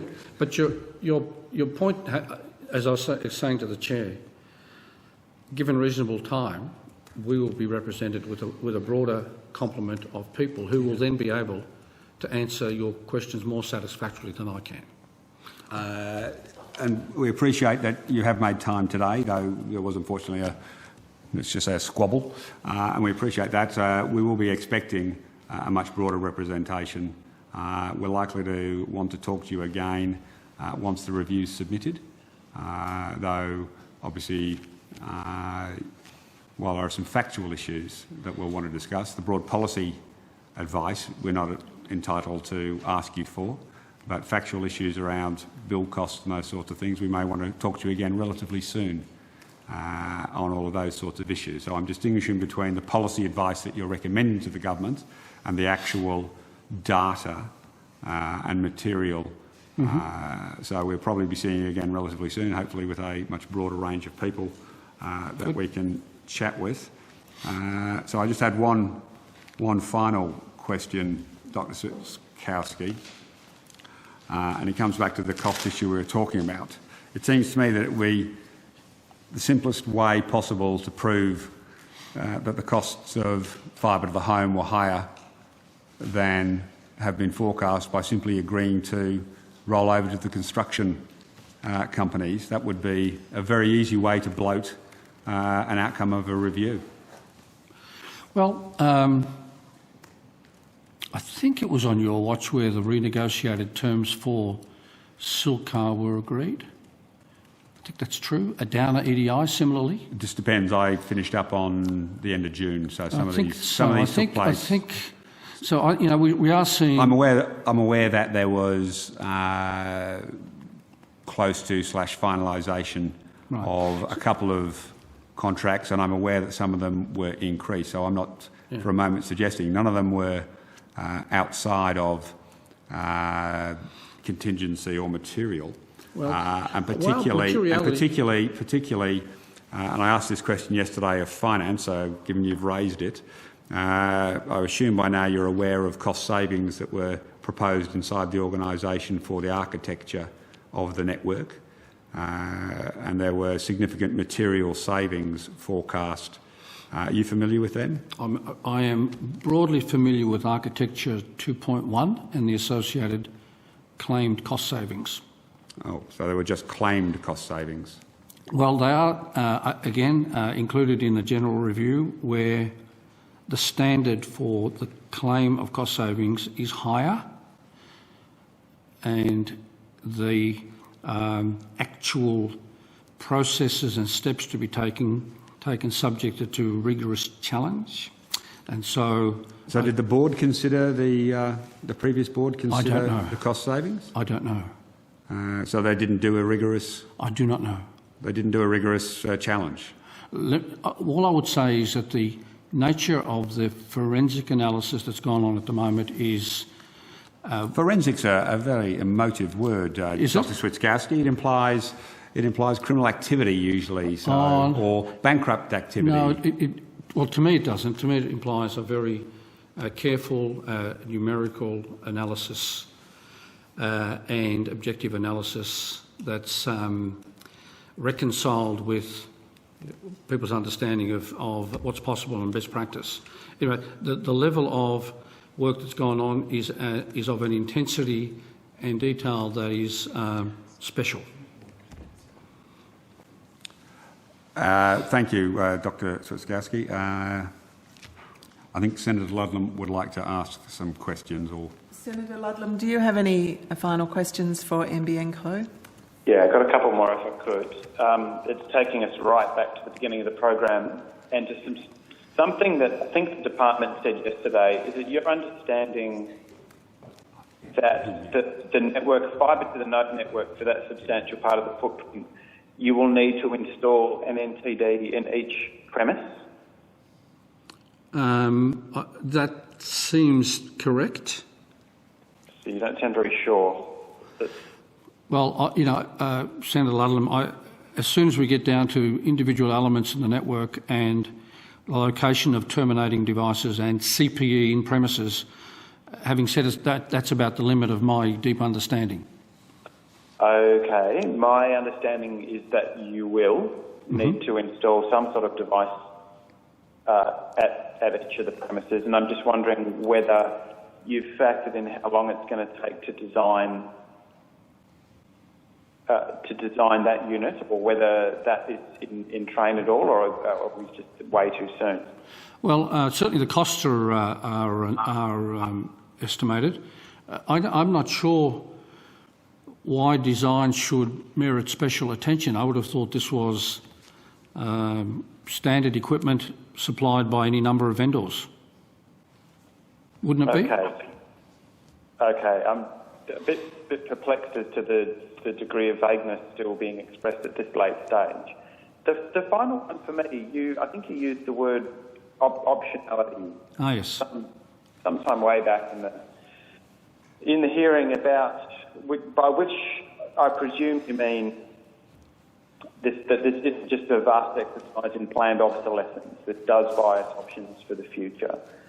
And so I'm interested to know what the process looks like of overbuilding a fibre to the node network when eventually we do end up going fibre to the premises. How much of the fibre to the node architecture gets reused? Sorry, so how much of it will be reused at some future time? Yeah, so for example, if I'm overbuilding a fibre to the node network, the nodes all end up getting recycled or scrapped. You don't need that infrastructure for a fibre to the premise network, obviously. But the fibre that you would have to lay down to reach the nodes in the first place, does that get reused or is that effectively stranded? Well, I imagine in the future that would be, again, I'd be guessing. In fact, I'm not even sure. The overbuild that's of greatest consequence is the overbuild at the moment of fibre to the premises, overbuilding existing copper, which is a substantial issue in terms of cost. In terms of overbuilding the backhaul network, I don't understand that should be an issue, or that it should come up. I'm going back to when the expert panel, way back several years ago now, rejected the very architecture that you've been forced to contemplate for this build, on the grounds that effectively everything you put in would be obsolete. As soon as you wanted to overbuild it with a fibre to the premises network, you have to chuck virtually all of it out. So I'm trying to get a sense of whether you would disagree with that view. And maybe while I'm at it, have you had the opportunity to look at the documentation that the expert panel produced, which I guess would have been around 2009, Senator Conroy will correct me if that's wrong, where they comprehensively rejected the fibre to the node architecture on grounds that are fairly well established? No, I haven't looked at that report, and I don't. I have no recollection of the earlier one in the early part of the decade. Would that not seem to be a good place to start with a panel of non-partisan industry people, for the most part, examined and rejected the model of network that you're proposing to build? Does it not seem a bit odd that you wouldn't have gone back to that material to see why they came to that conclusion? Well, there are any number of sources of expert opinion and analysis available to us. I go back to the other view that I take is I travel the world. I look at, although I haven't in this particular instance, but when I did, I used to be aware of what other telecom companies, both incumbents and others, are doing, and I'm not troubled by the belief that there will be serious challenges ahead of us in building out an FTTN hybrid network with FTTP, fixed wireless satellite, leaving aside what might happen in the HFC footprint.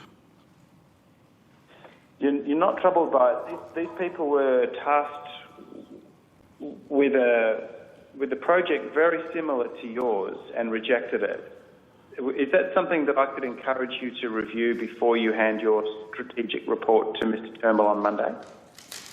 Look, I will try to do that, but can I at the same time suggest that the people we have working on the current review, and here I have in mind BCG with their global network and experience, are deep domain experts who have thus far been very convincing in terms of their rigorous approach to the task in front of them, and I'm not sure that I would put together too many people who would, whose collective views would be more expert than those. I'm glad you find it convincing, Doctor. I guess I'm one of the large number of people who's yet to be convinced, but I'll leave it there, and thanks for making your way up to Canberra this morning. Thank you, Senator Ludlam. Thank you, Dr. Swikowski, for appearing before the committee today. I'd like to now call our next witnesses the department back to the table. Thank you.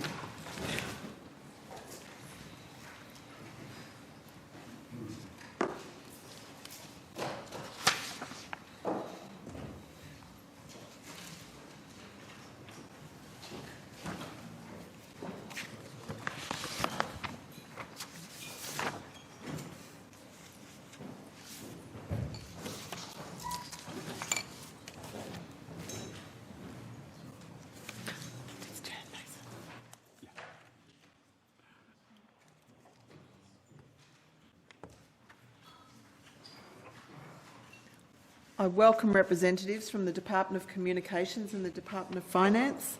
For the Hansard record, could you please state your name and the capacity in which you appear today? My name's Ian Robinson. I'm Deputy Secretary of the Department of Communications. Jan Mason, Deputy Secretary, Business Procurement and Asset Management within the Department of Finance. Welcome to you both. We'll go straight to questions. Can I just get an indication, Senator Ludlam, how many questions do you have for the department? Not very many. I asked most of mine yesterday, so feel free to lead off. Okay. Senator Conroy. Yeah, thanks. Welcome, Ms Mason. I hope you enjoyed your meeting with the Minister yesterday. We missed you. Senator, I should apologise. That was a long-standing commitment with the Minister. Pre-existing meeting with the Minister overrides Senate committee, so it's nothing to apologise about. And on that, just Senator mentioned that Drew Clark sends his apologies today for the same reason. He has a meeting in Sydney with the Minister. Right, no worries. Could I just clarify the process of the creation of the Blue Book? And I'm not an expert. I've received a Blue Book. I've received a Red Book, but I wanted to just talk to you and get you to explain the process of creation. When the government goes into caretaker mode, what then happens, or do departments start collating them prior to the caretaker?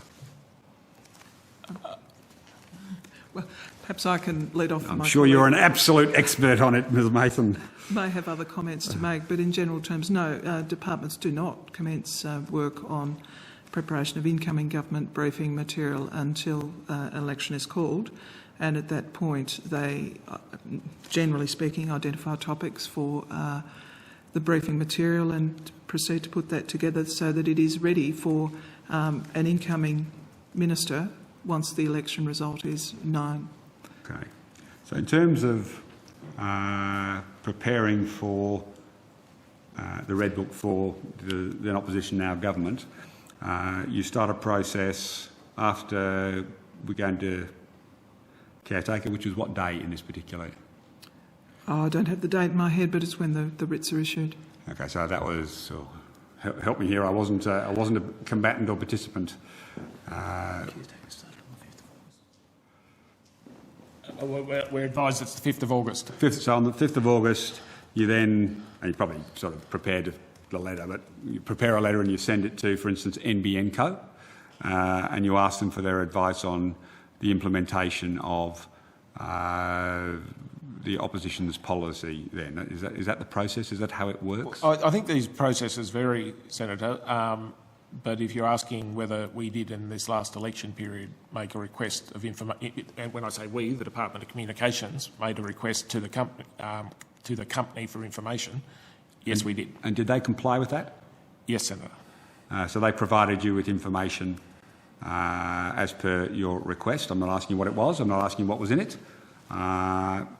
And are you aware whether that was... who did you write to? Did you write to Mr Quigley? Did you write to the board? I think neither, Senator. I think we wrote to... The ether? If I recall correctly, we wrote to the head of the government affairs area. Okay. And who did you receive a response from? I'd have to take that on notice. Do you know if it went to... I'm presuming the head of the corporate affairs didn't do it himself? He probably referred it up to the CEO / the board. I don't know what process they undertook within the company, Senator, and I actually can't recall when we received material. I suspect it presumably was before the election. It probably was, and it was, and I probably was not all at once. That is, there were probably progressively. And is there someone who actually received it in the room that I can just ask a question of? I'd like to know who you received the reply from. We'll just have to take that on notice. I mean, it would have probably come to me in some form. But was it from Mr. I'm just forgetting, the corporate affairs person? Did it come from Mr. Quigley, or did it come from the chair via the board? I can't recall, Senator. I'll take it on notice. It surely can't be that hard to track down. I appreciate we've only got a couple of minutes, but surely with all the people sitting behind you, somebody can... My recollection is we did get material progressively, and I can't recall a letter or similar received, but we potentially did, so I'll take it on notice. And have you seen the newspapers this morning? I'm sure they've been drawn to your attention. Yes, Senator. There is... they report that there's material that was forwarded to yourselves for preparation of the Blue Book. Could you confirm, have you had a chance to look at the newspapers to see whether that was the material you received? I saw the newspaper, Senator, but I haven't... So in the last 4 hours you haven't bothered to check to see if that was I haven't actually checked whether the precise language used in the newspaper aligned with material we received from the company. A bit unusual, 4 hours later, appearing for a Senate committee. I thought you might expect to get a few questions on it. What was in the newspapers? We've been watching the Senate committee, Senator. But preparation for the Senate committee would probably involve, material that turned up in the morning newspapers. Well, yeah, I'm aware of the... I honestly haven't.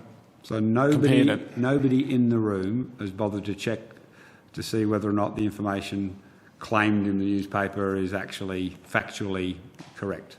I haven't checked the language used in that newspaper versus material we got from the company. Sorry, Mr. Robinson. I haven't done so, Senator. It's simply there's a lot on at the moment. I saw the newspaper reported. No, but I was asking about nobody else in the room. There's 1, 2, 3, 4, 5, 6. I don't know. No one in finance, Ms. Mason's checked. Have you checked? Did you receive a copy of the letter? I know it was written, I think Mr. Robinson indicated he wrote. Did you write to NBN Co for any information? Oh, I mean, you're the Department of Finance, right? Senator, I don't recall. We can check that, but generally speaking, in order to avoid additional impost on the company, we try to coordinate our requests for information from the company. So I imagine that we would have received information at about the same time. Right. But I'd need to check via Mr. Robinson, or so with two copies of whatever the number of replies to the request for information. Did they all go through Mr. Robinson, or did you both receive them? We would need to check, Senator, but if I think of other processes, it commonly comes from the company by email or via a portal to both shareholder departments at the same time. So it's put up on a portal for you to look at? Traditionally, material has been provided that way. Whether it was in this particular instance, I can't tell you with certainty without checking. Yeah, no, that's okay. So you're not familiar with the information in the newspaper at all either? Senator, I saw the articles before I came to work this morning, but I have had other matters that I've been dealing with this morning, and I have not personally checked the text of the articles against material that we've received. Now, you said you'd been watching the testimony earlier. You would have seen Dr. Switkowski claim there's a material blowout in costs in one part of the build. In your weekly meetings with NBN Co, are you familiar with any information to that end? And I think you're gentleman behind you indicated you had a weekly meeting. Ms Mason, Mr Robinson indicated he wasn't at the weekly meeting, so I can only ask yourselves. I'm not necessarily at the weekly meetings either, Senator. I'm not aware of any particular cost blowouts. I'm aware of the sort of coverage of that issue, but I don't think... You're aware there's contractor disputes, though? Yes. And you're aware that I think Dr Switkowski indicated that there was a Silcar contract that was signed that had a slightly higher rate? Correct. Was that a material blowout in your mind? I haven't formed a view on that, Senator. But you're not aware of any evidence, the department, and you would all compare notes, I'm sure, and you have a file and you'll check each other's reports. You're very diligent, I know that for a fact. If you're not aware of any blowouts after weekly meetings, I have to leave it there. I'm just conscious that we have to finish at 12:30, so... Senator Ludlam, do you have any questions for the departments? No, I'm fine, Chair. I do have many more questions, but I'm sure we'll be seeing you again in the not-too-distant future, so thank you very much. Well, can I thank the department for appearing today, and I adjourn these hearings. Thank you, Hansard.